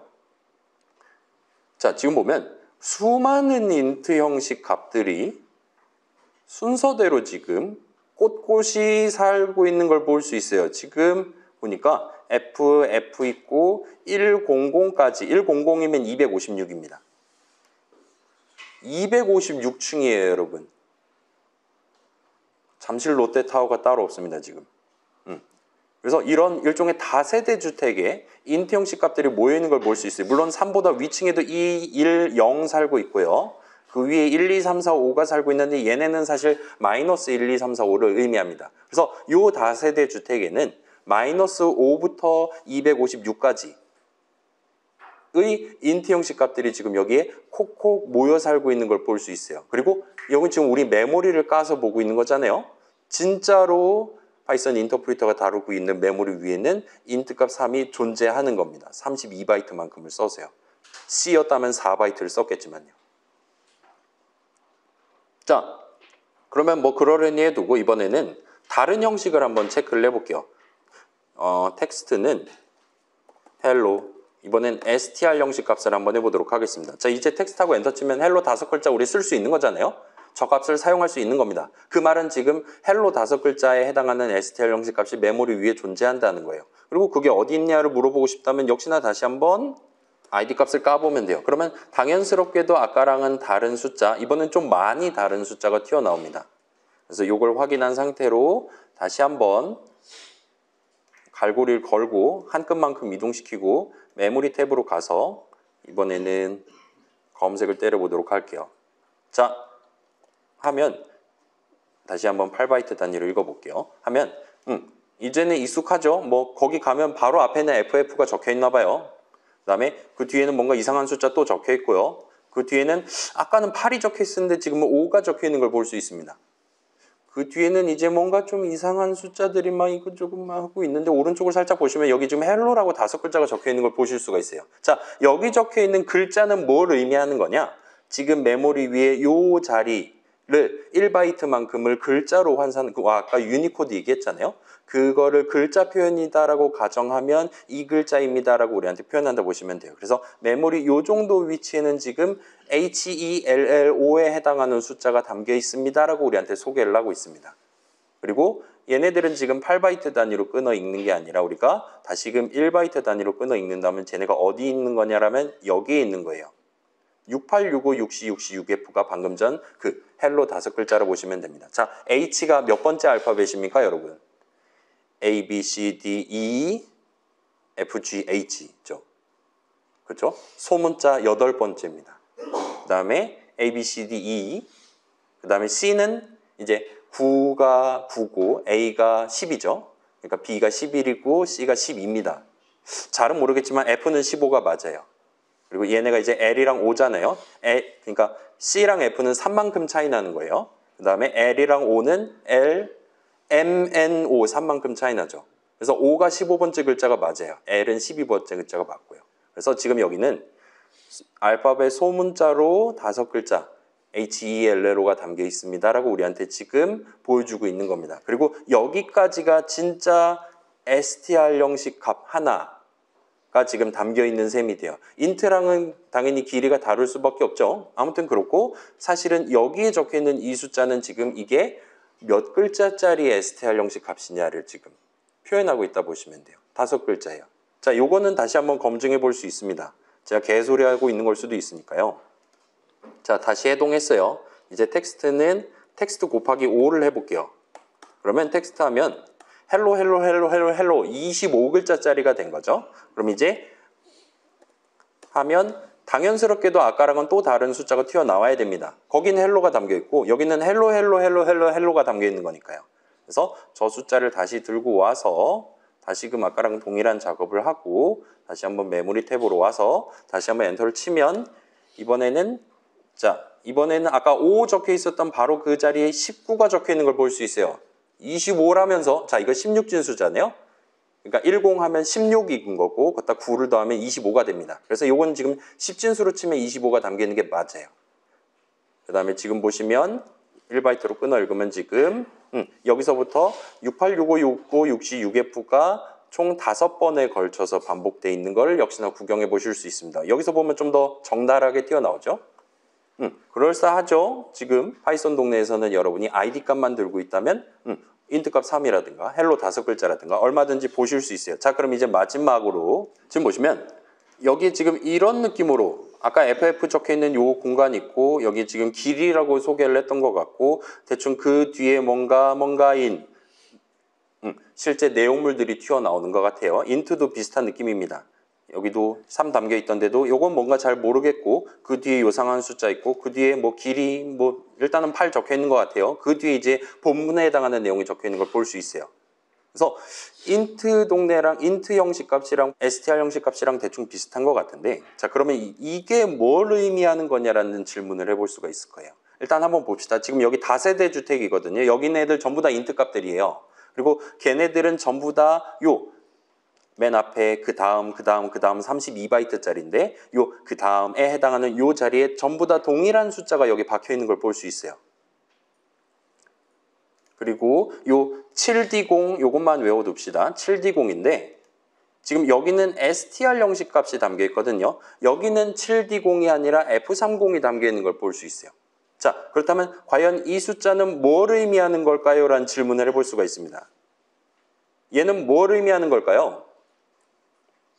여기 있는 애들은 전부 다, 자, 다시 말씀드릴게요. 지금 여러분은 그 다세대 주택을 보고 계시고 여기 있는 애들은 다 인트 형식 값들이에요. 그리고 이 숫자들이 다 동일합니다. 근데 여기 있는 애는 인트 형식 값이 아니에요. str 형식 값입니다. 그리고 걔네들이랑은 다른 값이 지금 나오고 있어요. 그러면 이 값은 뭘 의미하는 걸까요? 지금 보면 7FF 어쩌고는 지금 일단 여기랑은 좀 다른데 이 다세대 주택이랑은 되게 비슷하게 생긴 숫자가 지금 적혀 있죠. 자, 이게 뭘 의미하냐면 제가 이걸 복사해서 들고 가볼게요. 자, 이게 다세대 주택 버전이고 이게 그 헬로 버전입니다. 그 다음에 이제 해동을 시키고 이게 뭘 의미하는 거냐면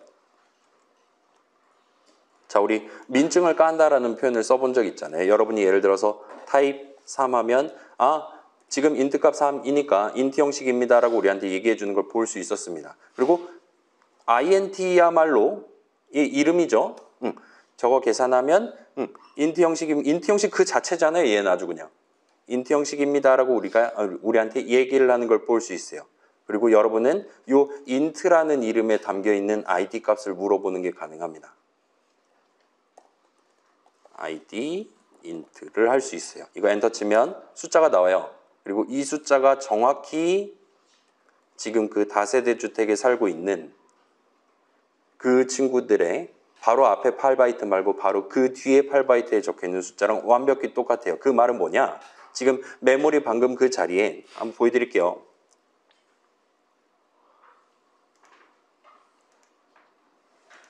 지금 여기에는 단순히 3이 담겨 있습니다 뿐만 아니라 여기 있는 숫자를 토대로 여기에는 지금 int 형식 값이 담겨 있습니다. 그래서 3이 담겨 있습니다라고 지금 표현을 해놨다고 보시면 되는 거예요. 내가 id 값만 들고 있으면 딱 정확히 여기서부터 스타트 할 수 있거든요. 지금 저 검색해서 여기 찾았던 거잖아요. 검색해서 여기 딱 와서 바로 옆에 값만 보면 여기 지금 무슨 형식 값이 있나를 알 수 있어요. 거기에 id int가 적혀 있다면 여기 int 형식 값이 있는 거구나 판단해서 적당히 여기 있는 3을 얼마든지 읽어갈 수 있습니다. 그리고 지금은 안 해보긴 했지만 얘도 비슷한 느낌이에요. id str 값이 담겨 있어요. 메모리 어딘가에는 str 형식 그 자체가 담겨 있습니다. 그래야 파이썬 인터프리터가 쓸 수 있으니까요. 그리고 그 hello 자리에는 여긴 지금 str 형식 값이 담겨 있습니다라고 우리한테 얘기를 해준 거예요. 그렇기 때문에 우리는 그 바로 뒤에 있는 내용을 보고 25글자짜리구나. 그 다음에 모종의 방식을 써서 아무튼 hello를 성공적으로 읽을 수가 있었다 보시면 됩니다. 그렇기 때문에 파이썬 동네에서는 id 값만 기록을 해두면 얼마든지 메모리에 방문할 수 있고 메모리에 방문할 수 있다면 무조건 여기 지금 무슨 형식, 무슨 값이 있는지를 둘 다 알 수 있어요. 이게 C랑 가장 큰 차이점입니다. C에서는 int x 한 다음에 x는 3 한다고 거기다가 int 값입니다라는 정보를 담진 않아요. 직접 담진 않아요. 그렇기 때문에 4바이트만큼만 필요한 겁니다. 오로지 3 그것만 담아요. 근데 파이썬 동네에서는 어딘가에 값을 담는다 할 때 무조건 그 값의 형식이 뭐냐까지 한꺼번에 담도록 돼 있습니다. 그래서 값의 형식이 중요한 거고요. 그리고 아무튼 모든 자리에 값을 만약에 담는다면 무슨 형식입니다까지 한꺼번에 담기 때문에 반대급부로 우리는 id 값만 들고 있으면 메모리상의 위치 값만 들고 있으면 무슨 형식 무슨 값이든 쓸 수가 있게 되는 겁니다. 라고 봐주시면 좋을 것 같아요. 괜찮습니까? 마지막 거가 납득이 잘 안 될 수 있을 것 같은데 이거 이전에 제가 말씀드린 적 있잖아요. 자, 여러분 이거 생각해봐요. 넘버는 int 얼마든지 할 수 있는 거잖아요. 그죠? 그러면 넘버 한 다음에 괄호 열면 자, 수식 넘버를 계산한 결과값을 갖고 나는 지금 계산한 결과값은 id 값이란 말이에요. 그 id 값을 들고 메모리 찾아가면 거기엔 int 형식 살아있는 겁니다. 그리고 그걸 가지고 나는 1, 2, 3 세 글자를 갖고 거기 있는 내용물을 실행해서 나는 123이라는 숫자를 얻을 수 있는 거예요. 지금 보면 얘는 사실상 이거랑 동치일 수밖에 없죠. 왜냐하면 수식 넘버를 계산한 결과값과 수식 인트를 계산한 결과값이 동일할 수밖에 없으니까요. 그리고 이게 지금 있다는 건 당연스럽게도 저 이름에 대한 id 값이 부여되어 있다는 얘기가 되는 거죠. 그리고 메모리 이후 자리 가면 우리가 지금 사용할 수 있는 int라는 형식 그 자체가 존재하는 겁니다. 함수에 대해서도 마찬가지고 형식에 대해서도 다 마찬가지예요. 아무튼 그렇습니다. 대충 이 정도까지 해두고 자, 그래서 잘은 모르겠지만 id 값이 진짜로 3이 담긴 위치, hello가 담긴 위치를 의미한다는 점 정도는 그럭저럭 납득할 수 있을 거예요. 그래서 더 궁금한 친구들은 저한테 물어보시고 예를 들면 방금 전에 그 FFFFFF는 뭐냐? 라는 질문을 할 수도 있습니다. 그게 지금 파이썬 동네에서 되게 핫 이슈예요. 수많은 사람들이 지금 완전 대격변이구나. 이거 이렇게 바꾸는 게 이제 첫 번째 주춧돌이구나. 이렇게 생각할 만한 중요한 차이점입니다. 예전엔 안 그랬거든요. 예전 버전에서는. 작년까지만 해도. 그래서 그런 거 궁금한 친구들 물어보시면 될 것 같고 일단 지금 쉬는 시간을 가집시다. 자, 다시 말씀드릴게요. 우리 예비군 친구들 손 들어 봅시다. 5명. 지금 잠깐만 앞으로 나와줘요. 우리 여기 매주 목요일마다 우리 수업마다 앞에서 회의를 하던 친구들도 오늘은 안 온 것 같고, 근데 우리 지금 결석자가 2명이란 말이죠. 합리적인 의심을 할 수밖에 없는데, 그래, 제가 저걸 물색은 안 하겠지만 증거는 남겨야겠어. 이거는 나중에 이런 사태가 많이 발생하면 제가 지금 여러분을 동영상으로 찍을 겁니다. 이거를 나중에 AI 돌려갖고 얼굴 인식해서 나중에 출티자가 많이 나온다 치면, 나중에 혹시나 출티자가 너무 많이 자주 발생한다라면 그때 이제 출티자 색출용으로 활용하도록 하겠습니다. 아무튼 그래요. 자, 5-1은 인덱스라는 단어를 향해 가는 일종의 여정이고, 5-2는 그거에 비하면 매우 간단합니다. 사용법이에요. 그래서 그 인덱스 개념을 어떻게 써먹을 수 있냐. 그래서 여러분이 집에 가서 그냥 인터랙티브에 쳐보세요. 엔터 치고 이렇게 나오네. 확인만 하면 끝나는 간단한 내용이기 때문에 어쩌면 5-1을 쿨하게 스킵해도 전혀 지장이 없는 수준일 겁니다. 게다가 우리는 과제 넘버 2를 연기를 했으니까요. 그걸 감안해서 충분히 즐기고 집에 가도록 합시다. 아무튼 그래요. 순서입니다. 자, 일단 먼저 말씀드리면 일반적인 프로그래밍 환경, C나 파이썬이나 등등 일반적인 프로그래밍 환경에서는 요 소수점 안 달린 숫자를 다루기 위한 형식이랑 소수점 달린 숫자들을 다루기 위한 형식을 명백히 구분해서 여러분들한테 다양한 선택지로서 제공을 하고 있어요. 일단 파이썬도 이렇게 2가지 제공하고 있고, 여러분 C에서도 꽤 많이 구경해 봤죠. 예를 들면 롱이라든가 롱롱이라든가가 전부 다 롱롱 인트의 줄임말이다, 그런 거 들어본 적 있잖아요. 그 다음에 플롯 있고 더블 있고 롱 더블 있다. 리눅스에서 롱 더블까지 지원한다고 하죠. 인텔은 지원 안 하지만 아무튼 그렇습니다. 자, 그 다음에 그래, 요거는 제가 이전에 말씀드릴 수 있었을 수도 있고 없을 수도 있는데, 파이썬 동네는 플롯이라는 이름은 있는데 더블이라는 이름은 없어요. 그렇긴 하지만 우리가 지금 쓰고 있는 그 무료 다운로드 버전 일반 파이썬에서는 이 플롯, 파이썬에서의 플롯 형식이 곧 C에서의 더블 형식입니다. 8바이트짜리를 써요. 그래서 여러분 C에서 3.14 같이 리터럴 적을 수 있잖아요. 걔는 사실은 플롯 형식 리터럴을 적은 게 아니라 더블 형식 리터럴을 적은 걸로 간주해줘요. 그냥 3.14 하면. 그래서 여러분이 굳이 계산하면 플롯 형식 나왔으면 좋겠다라면 뒤에다가 소문자 F를 붙였을 겁니다. 와 같이 보통 일반적인 프로그래머들은, 그러니까 막 인공지능이라든가 그래픽카드라든가 그런 거 중요하게 쓰지 않는 노멀 프로그래머들, 기초 프로그래밍 하는 사람들은 기본적으로 플롯이랑, 그러니까 싱글이랑 더블 중에 더블을 훨씬 더 많이 쓰기 때문에 파이썬 동네에서도 이 플롯 하면 기본적으로 C의 더블 형식을 쓰도록 돼 있다고 보시면 좋을 것 같아요. 아무튼 간에 그렇게 2가지가 존재하고 그 2가지를 명백히 구분해서 여러분들한테 서비스를 합니다. 자, 그래서 여러분이 지금 현재 목표가 뭐냐에 따라서 정확하게 1, 2, 3, 4 한치의 틀림도 없는 숫자를 내가 쓰고 싶다. 근데 나는 소수분은 지금 신경 쓸 필요가 없다라면 그때는 이제 인트를 고르시면 되는 거예요. 그렇지 않고 좀 정밀도의 손해를 볼 수가 있다 하더라도 엄청나게 큰 값이나 엄청나게 작은 값을 다룰 수도 있어야 되는 상황이다라면 그때는 여러분이 플롯 형식을 쓰는 걸 고려해 볼 수 있습니다. 아무튼 프로그래머가 본인이 지금 만들고자 하는 프로그램의 목표에 따라서 둘 중에 하나를 능동적으로 고를 수 있도록 그렇게 서로 특성을 다르게 만들어 놨다 보시면 돼요. 아무튼 플롯 형식에 대한 자세한 얘기는 다른 수업에서 여러분 써보실 수 있을 것 같아요. 일단 오늘은 인트 형식, 그러니까 제가 숫자라고 말하는 건 기본적으로 인트 형식, 소수점 안 달린 숫자를 의미하는 거다라고 생각을 해주시면 좋을 것 같습니다. 뭐 ID 값이라든가 그런 거 소수점 안 달려 있었잖아요. 그런 거 포함해서 아무튼 소수점 안 달린 숫자를 지금부터 중시하면서 말한다로 봐주시면 좋을 것 같아요. 그래서 그런 숫자들은 기본적으로 세는 수단입니다. 나이가 몇 살이냐, 그다음에 소문자 A가 몇 글자짜리냐, 61번째 글자죠. 16진수로. 그다음에 보물과의 직선거리는 얼마나 되냐. 얘도 역시나 뭐 플롯 형식이긴 하지만 세는 수단이라고 말할 수가 있어요. 그리고 어떤 숫자는 뭔가의 절대적인 양을 상징할 수 있습니다.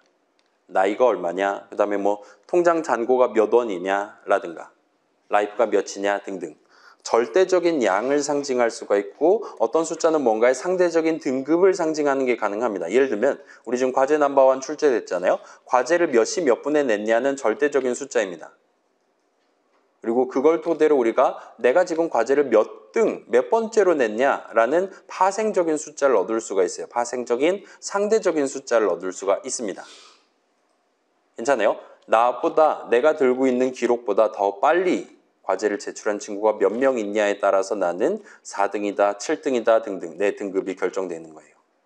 따라서 그거는 상대적인 숫자로 말할 수가 있습니다. 물론 이제 절대적인 숫자들을 조합을 한다 그래서 다 상대적인 개념이 되는 건 아니기는 하지만 아무튼 이렇게 두 가지 카테고리가 있다는 거 여러분 얼마든지 고개를 끄덕거릴 수 있을 거예요. 그래서 자 지금 우리가 중시하고 있는 이 순서 개념은 어떨까요? 여러분 이제 초등학교 때 뒤에 이제 일렬로 줄 서라고 한 다음에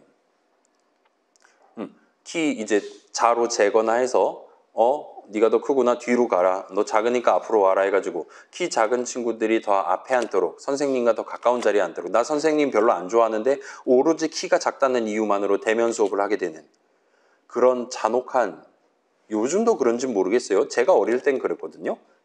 아무튼 이런 키 순서 같은 걸 여러분 생각해 볼 수 있을 거고 나이 순서 나이 많으신 분이 먼저 들어간다라든가 아니면은 뭐 이제 뭐 17, 18, 22, 24 등등 그런 식으로 뭐 누구는 새내기고 누구는 이제 뭐 고인물이고 누구는 화석이고 막 그런 얘기 하잖아요. 이제 입학한 초반에 딱 이제 딱 들어왔을 때는 뭔가 좀 거지 같다, 불합리하다, 기울어졌다라고 이렇게 생각할 수도 있는데 말년에는 이것만한 게 없는 기수 순서라는 것도 존재합니다. 이게 과연 절대적인 개념이냐 상대적인 개념이냐를 언급을 하고 싶은 거예요. 그리고 지금 봤을 때 아무리 봐도 상대적인 개념인 것 같죠. 그렇기 때문에 뭔가에 대한 순서, 얘가 지금 몇 등이냐를 여러분이 재려면 추가적으로 뭔가들을 알고 있어야만 합니다. 그래서 예를 들어 뭐 그 학번순 같은 걸 생각해 봅시다. 그러면 내가 학번순으로 지금 몇 번째냐를 재기 위해서는 그래서 우리 반 안에서 몇 번째냐를 재는 거냐 아니면 우리 지금 오픈소스 수업 내 반 전체 통틀어서 재는 거냐 우리 학년 안에서 재는 거냐 학교 안에서 재는 거냐 등등 순서를 매기기 위한 일종의 전체 집합을 알고 있어야 됩니다. 그다음에 그 집합 안에 있는 모든 친구들의 그 비교하려고 하는 절대적인 숫자, 키나 나이나 학번을 알고 있어야 돼요. 그래서 우리 지금 동명이인 우리 지금 트리플 수업이잖아요. 동명이인 이름이 똑같은 친구가 3명이 있는 수업입니다. 인데 이름이 동일하다 하더라도 일단은 여러분 입학할 때 무조건 모든 우리 학교 학생들은 전부 다 서로 다른 숫자, 서로 다른 학번을 갖도록 그렇게 미리 준비를 잘 해놨기 때문에 아무리 이름이 동일하다 해도 어떻게든 학번으로 줄을 세우는 게 가능해요. 그리고 마지막으로 그래서 지금 출석 못 뽑으려고 하는데 그래서 학번이 작은 친구가 위에 올 것이냐 아니면 아래 밑에 깔릴 것이냐와 같은 두 숫자들의 우열을 가리기 위한 규칙이 필요합니다. 키가 작은 친구가 앞에 앉는다. 나이가 많은 분이 먼저 탄다 버스에. 아니면 학번이 작은 친구가 출석부 위에 올라온다와 같이 이 세 가지 정보를 추가로 알아야 나 자신에 대한 순서를 얻을 수가 있게 됩니다. 자, 근데 우리 사람들 같은 경우는 우리 학번 다 다르다 그랬잖아요. 그럼에도 불구하고 같은 날 입학한 친구들을 보통 동기라고 부르잖아요. 동기라고 부르면서 서로 친구를 맺어가면서 동등하게 대하는 편이죠. 그래서 예를 들면 이사학번 어떤 친구가 여러분일 수도 있습니다. 야, 너 학번이 뭐냐 물어보고 내가 너보다 학번이 3만큼 빠르니까 이제부터 내가 선배야. 이런 식으로 얘기를 하면 안 된다는 겁니다. 아싸가 되는 지름길이에요. 절대로 그러시면 안 됩니다. 같은 이사학번이면 동기라고 생각을 해서 동등하게 대해주시는 게 좋아요. 자, 사람은 그게 가능해요. 절대적인 숫자가 조금 다르다 하더라도 그게 어떤 일종의 허용 범위 이하라면 얼마든지 이거 같은 체력이야. 같은 학번이야. 같은 동기야와 같이 얼마든지 이 얘기를 할 수 있습니다. 근데 문제는 컴퓨터는 그걸 할 수가 없다는 거예요. 자, 변수, 값을 하나 담을 수 있는 친구잖아요. 그래서 1등인 친구의 학번과 같은 이름의 변수를 하나 잡아놨다 칩시다. 그래서 거기다 학번을 담아야 되는데 지금 공동 1등이 존재하는 거예요. 2명이 존재합니다. 그러면 그 두 친구의 학번을 이 이름에다 담을 수는 없어요. 값을 하나만 담을 수 있기 때문에. 근데 자, 그런 거 포함해서 내가 지금 둘 이상의 값을 한꺼번에 담아뒀다가 나중에 순서대로 꺼내서 써야 된다라든가 등등 그런 상황에서는 우리는 자, 우리 예전에 나이차 함수정에 적었을 때 생각해봐요. 생각해보면 숫자가 3개 필요하네요. 그래서 my age, your age, 차 이런 식으로 이름을 각각 서로 독립적인 이름을 여러 개를 도입을 해서 적절한 이름 자리에 적절한 값을 담아놓고 나중에 필요한 이름 불러가면서 꺼내서 쓰는 게 가능했었습니다. 그래서 뭐 데이터 5개 필요하다? 그럼 이름 5개, 그러니까 할당문을 5개 적으면 되는 거죠. 뭐 데이터 100만 개 필요하다? 빅 데이터다?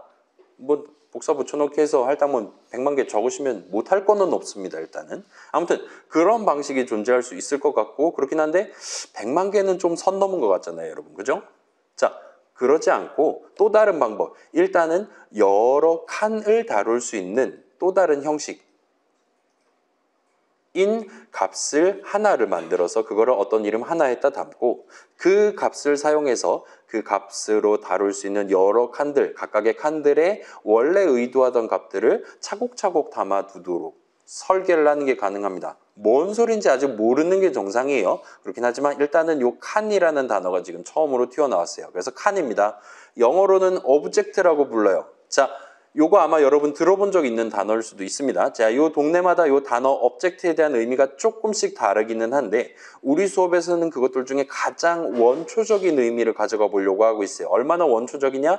1970년대, 80년대 쓰던 object의 의미를 가져가 보려고 하고 있습니다. 그렇다 보니까 요즘 21세기에 핫한 파이썬에서 사용하는 오브젝트의 의미랑은 조금 달라요. 가끔 오류 메시지의 오브젝트라고 뜨긴 할 텐데 그 애는 우리가 지금 다루고 있는 요 칸보다 좀 더 심오한 의미를 띠고 있다 보시면 좋을 것 같습니다. 아무튼 그 친구는 아쉽지만 우리 1학년 1학기 시점에 다루긴 좀 어려워요. 그렇기 때문에 우리 수업에서는 요 파이썬에서의 오브젝트라는 단어의 의미에 대해서는 다루지 않을 예정입니다.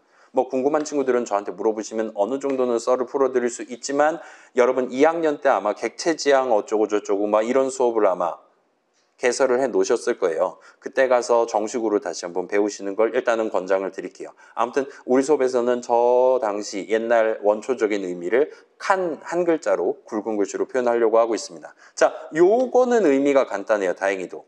특정 형식 값 하나를 담기에 적절한 메모리 영역, 적절한 크기 등등을 갖는 메모리 영역을 칸이라고 부릅니다. 그래서 우리가 아까 전에 3 담겨있는 인트 한 칸을 구경해 본 셈이에요.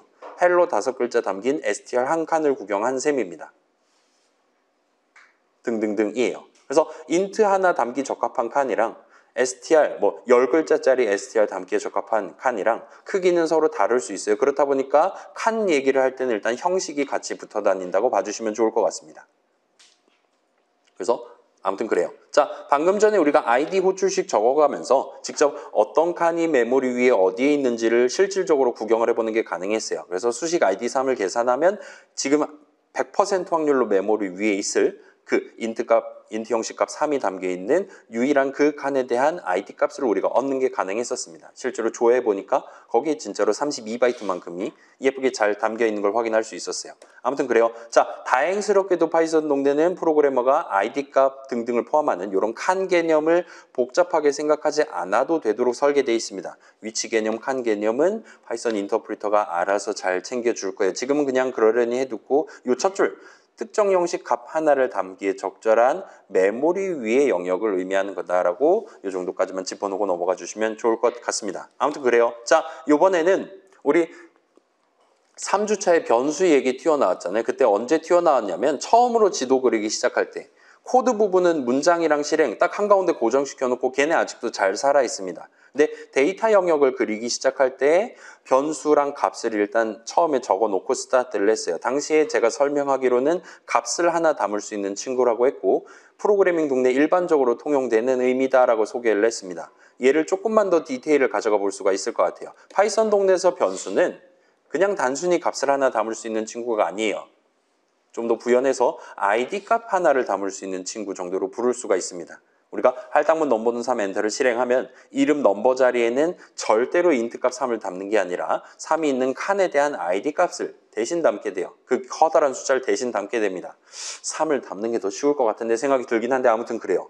자, 할당문 넘버는 인사 엔터를 실행하면 이름 넘버 자리에는 이제 아마도 인사 함수 내용물이 담겨있는 그 칸에 대한 ID 값을 담을 수가 있어요. 그리고 각각의 ID 값으로 특정되는 메모리 상의 위치에는 그런 인트 값 3 내지 인사 내용물이 들어있는 각각의 형식 칸이 존재할 거라는 겁니다. 그리고 요 지금 이름 넘버 자리, 이름에 대한 자리라는 표현을 썼는데 좀 더 정밀하게는 이름 사전의 그 이름 자리, 넘버 자리 정도로 서술할 수 있기는 해요. 괜찮아요? 파이썬 동네에서 변수라 함은 id 값 하나를 담을 수 있는 친구입니다. 그렇기 때문에 int 한 칸에 대한 id 값 담다가 나중에 str 한 칸에 대한 id 값 얼마든지 담을 수 있는 거예요. C랑 큰 차이점이죠. C에서는 변수 선언한다 치면 지금 당장 세미콜론 찍기 전에 여러분이 반드시 이 이름에다가 이 x라는 이름 자리에다가 int 값 담을 건지 더블 값 담을 건지 지금 정해놔야 됩니다. 그래야지 4바이트만큼 8바이트만큼을 할당을 해줄 수 있으니까요. 근데 파이썬 동네에서 변수는 그런 용도로 쓰지 않는다는 거예요. id 값을 담는 용도로 씁니다. 아무튼 그래요. 자, 여전히 물음표 지금 그 있잖아요. 컨트롤 클릭하면 롤에서 쓸 수 있는 그 노란색 물음표 있잖아요.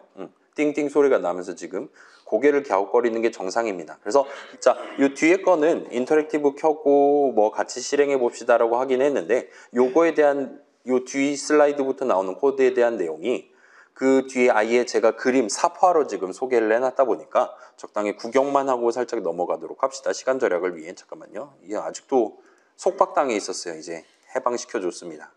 넌 이제 자유야. 그래요. 자, 지금 보면 단축키를 하나 소개를 해드릴게요. 요거는 지금 해야 될 것 같아요. 자, 지금 보면 제가 지금 실행하고 있는 파이썬 인터프리터 같은 경우는 넘버가 뭔지도 알고 있고 등등등인 친구입니다. 지금 넘버 인트가 담겨 있는 것 같긴 한데 여러분이 지금 얘 이미 너무 오염됐어, 타락했어, 순수하던 그 시절 걔가 그리운데 할 때 여러분이 단축키 컨트롤 F6을 누를 수가 있어요. 여러분이 그 뭐라 그래야 될까요? 순정 상태에 대한 소망을 가득 담아서 누르면 이 친구가 하면서 재시작을 해줍니다. 그럼 이제 이 친구는 이제는 넘버하고 엔터 치면 넘버가 뭔지 모르는 이전에 우리가 등재해뒀던 이런 이름들을 전부 다 망각한 그래서 초기 상태로 돌아온 걸 보실 수가 있어요. 재부팅을 하실 수가 있습니다. 그래서 맥 쓰는 친구들 같은 경우는 요 쉘 메뉴에 리스타트 쉘 옆에 있는 요 단축키를 누르시면 될 것 같아요. 아무튼 윈도우 기준으로는 컨트롤 F6입니다. 그래서 너무 복잡한데 이름 너무 많이 들어가는데 초심으로 돌아가서 다시 한번 해보자 할 때 컨트롤 F6 누르시면 돼요. 아무튼 그래요. 자, 요렇게 해둔 상태에서 이제 이런 코드들을 지금은 저랑 같이 구경해 봅시다. 같이 쳐보는 게 목표였어요. 그래서 3 하면 늘 3 나오잖아요. 자, 지금 인터랙티브 재부팅 하자마자 3하고 엔터 쳤는데 나한테 3이라고 말한다는 건 사실 재부팅한 시점, 그러니까 완전 초기 상태 시점에도 이미 3이라는 인트 값은 메모리 위에 존재한다는 거예요. 걔는 이미 존재하는 친구입니다. 그리고 당연히 그 친구의 위치도 id 값도 존재하는 것이고 여러분이 언제 3이 어딨니? 3이 어딨니? 물어보든지 간에 항상 우리한테 동일한 id 값을 숫자를 던져줄 거예요. int 값 3은 메모리 위에 항상 그 자리에 계십니다. 비슷한 느낌으로 VARS 하면 여러분이 사전을 볼 수 있다 그랬잖아요. 지금은 모르는 이름밖에 없는 게 정상이에요. 그리고 여러분이 얼마든지 지금 메모리 위에 사전이 어딨니? 물어보면 어딘가 있습니다라고 우리한테 답변해요. 그 다음에 얘도 비슷한 느낌으로 여러분이 일단 계속 엔터 쳤을 때 늘 동일한 숫자를 주는 걸 봐선 메모리 저 자리에 진짜 사전 한 권이 지금 있는 것 같아 보입니다.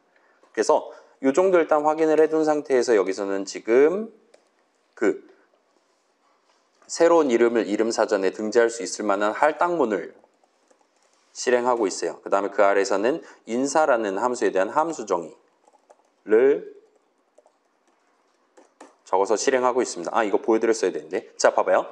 지금 인터랙티브에서 처음으로 함수 정의를 적는 타이밍인데 여기서 지금 엔터를 치면 저는 지금 여기까지가 내용물 끝이거든요. 그래서 나 이제 너 이거 함수 정의 실행해줘 하고 엔터를 치면 실행하지 않고 여전히 꿈뻑꿈뻑 하고 있는 걸 볼 수 있어요. 그래서 얘는 지금 왜 꿈뻑꿈뻑거리고 있냐? 어쩌면 지금 프로그래머가 이 인사 내용물 두 번째 문장을 지금 적으려고 하는 게 아닐까? 또 하면 세 번째 거 있는 거 아닐까라고 예상을 하면서 지금 기다리고 있는 겁니다. 첫 번째 문장 잘 적었어? 고생했어? 두 번째는 뭐야? 라고 지금 우리한테 기다리고 있는 거예요. 근데 두 번째 그딴 거 없다. 여기까지가 내가 지금 적은 함수 정의 내용을 마지막이다 라고 표현하고 싶다면 엔터를 한 번 더 치시면 됩니다. 그래서 결과적으로 마지막에 엔터키를 2번 연타를 하시면 함수 정의 작성이 끝이 나요. 그래서 저걸 이제 실행을 해줬습니다. 그렇게 해둔 상태에서 이제 hex id 3 하면 항상 있던 그 3이 어딨냐가 나올 것이고 넘버 하면 넘버가 수식 넘버를 계산한 결과값 어딨냐, 인사하면 인사 계산한 결과값 어딨냐, 그 다음에 이름 사전 어딨냐 등등을 얼마든지 물어보실 수 있어요. 지금 보면 일단 ID 3이랑 ID 넘버는 동등한 숫자가 튀어나오는 것 같습니다. ID 인사는 다르고 사전도 당연히 이상한 데 꽂혀 있는 걸 볼 수 있어요. 그 다음 슬라이드에서는 지금 할당문을 또 다시 실행하는데 여기서는 넘버는 인사를 하고 있어요. 여기까지 진행했다면 이제 꽤 많은 숫자들, 꽤 많은 ID 값들에 대한 16진수 표현이 여러분의 인터랙티브에 출력돼 있을 거예요. 그걸 눈여겨보면서 이걸 살짝 정리한 다음 슬라이드 내용을 살짝 구경을 해봅시다. 그래서 자, 제가 이걸 주말에 만들었는데 그때 목감기가 엄청 심해가지고 그냥 작년도 버전을 슬라이드를 재탕을 해갖고 왔어요. 그래서 3.11.5긴 합니다. 근데 다행스럽게도 3.12랑 큰 차이는 안 나는 것 같더라고요. 아무튼 이렇게 출력이 됐었다 치고 그걸 이제 그림으로 표현을 해본 거예요. 그래서 아까 구경해본 바로는 메모리 160억이라 그랬어요. 엄청나게 넓습니다. 그래서 메모리 어딘가에는 이름 사전이 지금 존재하는 거고 그 다음에 인사 내용물이 존재하는 거고 그 다음에 인트값 3도 어딘가에 존재하는 거예요. 그 다음에 이름 사전 자리에는 다양한 우리가 모르는 이상한 이름들 있고 그 다음에 넘버가 등재돼 있고 인사가 등재가 돼 있을 겁니다. 이런 거를 지금 구경을 해보려고 하고 있어요. 자, 지금 여기 보이는 저 숫자랑 여러분 지금 노트북에 떠 있는 숫자랑 달라도 전혀 상관없습니다. 심지어 동일한 컴퓨터에서 지금 방금 전 코드 실행했을 때 뜬 숫자랑 아이들 껐다 켜서 다시 한번 동일한 코드 실행했을 때 뜨는 숫자랑도 달라도 상관이 없습니다. 원래 그런 동네예요. 그래서 그건 그렇고 자, 근데 다만 맥을 쓰는 친구들은 아직 3.12 버전에서 지금 윈도우 기준으로 뜨는 저런 ID 값들에 비해 뭔가 격차가 요상하게 튀어나오는 걸 구경해 보실 수도 있습니다. 그렇긴 하지만 여러분 동일한 맥에서 동일한 코드 실행했을 때는 약간 비슷하지만 조금씩 다른 결과가 아무튼 달라도 되는 결과가 나오는 걸 볼 수 있을 거예요. 아무튼 그래요. 자, 이름 사전 자리 해가지고 지금 그림으로 확대를 해서 여러분들한테 보여드렸는데 우리 아까 전에 인트 한 칸 까본 적 있잖아요. str 한 칸 까본 적 있잖아요. 이름 사전도 메모리 위에 존재하기 때문에 ID 이름 사전 해가지고 얼마든지 확대해서 볼 수는 있습니다. 근데 이 친구는 아쉽게도 지금 시점에 우리가 들여다봐도 그래서 뭐가 어떻게 돼 있는 건데 알아채기가 쉽지가 않을 거예요. 그렇기 때문에 그냥 지금 시점에는 요 메모리 위에 이름 사전 자리에는 진짜로 책 한 권이 사전 한 권이 꽂혀 있다라고 생각을 하고 넘어가 주시면 좋을 것 같습니다. 그래서 요 지금 일러스트를 토대로 설명을 살짝 진행을 해볼게요. 자, 우리가 맨 처음에 파이썬 인터프리터 켰을 때는 재부팅 했을 때는 일단 메모리 위에는 칸들이 이런 식으로 마련이 돼 있어요. 이때는 아직 파이썬 인터프리터는 인사가 뭔지 모르는 상태입니다. 그렇긴 하지만 이름 사전은 이미 처음부터 존재했고 그 다음에 인트값 3도 미리 메모리 위에 올라가 있는 상태로 스타트를 해요. 그리고 이 이름 사전에는 우리가 모르는 요상한 이름들만 잔뜩 들어있게 되는 겁니다. 그 상태에서 우리가 이 할당문을 실행한다. 그래서 이 할당문 실행이 막 끝난 시점에는 그래서 이 아래에 있는 함수 정의를 실행하기 직전 타이밍에는 이름 사전에 새로운 이름 넘버가 등재가 되고 그 이름 사전의 넘버 오른쪽에 수식 3을 계산한 결과값에 대한 ID 값이 담기게 됩니다. ID 3 값이 사전에 기록돼요. 자, 여따 숫자 3 담거나 하지 않아요. 절대로 안 담깁니다. 일단 32바이트예요. 대신에 3이 담겨있는 32바이트가 메모리 위에 어디에 존재하냐? 그 ID 값을 대신 담아요. 이름 사전에 기록을 해둬요. 그래서 이 넘버란 이름은 원래는 사전에 적혀있지 않았지만 이 할당문을 실행하는 동안 적게 됩니다. 그리고 ID 값까지 적으면 비로소 이 할당문의 실행이 완전히 끝이 나게 되는 거예요. 자, 함수 정의도 비슷한 느낌으로 보실 수가 있어요. 자, 인사 함수 정의 실행하면 그 이후부터 우리 인사 호출할 수 있었다는 거잖아요. 있었잖아요. 나이차 같은 거 다 마찬가지였죠. 그 말은 인사 내용물이 메모리 위에 존재했었다는 얘기입니다. 이 함수 정의 실행이 막 끝난 시점에는 이전까지는 인사가 뭔지 메모리 위에 적혀있지 않았지만 메모리 위에 인사 내용물 프린트 헬로입니다. 에 해당하는 숫자가 새로운 칸에 담기게 되는 거예요. 그리고 이름 사전에 새로운 이름 인사를 등재하고 그 옆에다가 방금 만든 함수 한 칸에 대한 ID 값을 옮겨 적게 됩니다. 여기다가 기록을 해두게 돼요. 그래야 나중에 메모리 여기 있는 이 내용물을 호출할 수 있을 테니까요. 그 다음에 또 다른 할당문 보면 자 여기 같은 경우는 지금 넘버는 인사 엔터 치고 있단 말이에요. 얘는 지금 함수를 복제를 하겠다는 의미가 전혀 아니에요. 괜찮습니까? 자 인사 내용물은 완전 여기 있는 거고 넘버는 인사 엔터 실행한다라는 건 사실은 이름 사전의 인사 자리에 있는 이 id 값을 그냥 이름 사전의 넘버 자리에다가 복사 붙여넣기 해서 적는다까지밖에 작업을 하지 않습니다. 요 함수 한 칸을 복제를 해서 새로운 칸을 만들어서 뭔가를 한다라는 거는 전혀 진행을 하지 않아요. 괜찮습니까? 여전히 넘버는 인사 엔터 친다 하더라도 메모리 위에 인사 내용물은 하나만 존재한다는 거예요. 그렇긴 하지만 이전까지는 이 인사 내용물을 우리가 호출하려면 인사 내용물을 실행하려면 이름 인사를 써야만 했어요. 인사 괄호 열고 닫고를 해야만 했어요. 근데 지금부터는 넘버 괄호 열고 닫고를 해도 메모리 위 동일한 위치에 있는 요 프린트 헬로를 실질적으로 실행할 수 있습니다. 왜냐? 이름 사전의 두 이름 자리에 동일한 id 값이 담겨 있으니까요. 를 이 할당문을 실행함으로써 가능하게 됐다라고 봐주시면 좋을 것 같아요. 괜찮습니까? 다시 말씀드릴게요. 얘 지금 함수를 복사하는 거 아닙니다. 파이썬 동네에서는 계산한 결과값에 해당하는 id 값을 그냥 이름 사전의 넘버 자리에 적는 작업까지만 수행을 해요. 엄청 빨리 끝나겠죠? 아무튼 그렇습니다.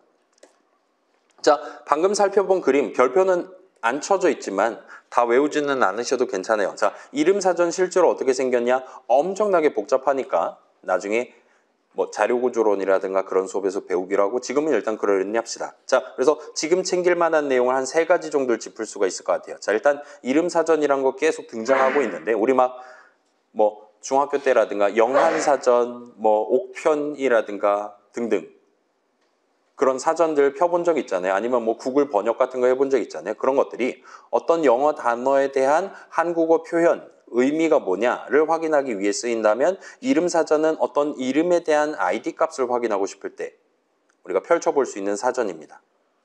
두 번째, 우리한테 의미 있는 값들 2배속으로 출력하고 싶어 인트값 2라든가 아니면 헬로 인사말이라든가 등등 그런 것들은 절대로 이름 사전에 적히지 않아요. 이름 사전에는 오로지 이름과 id 값만 적힙니다.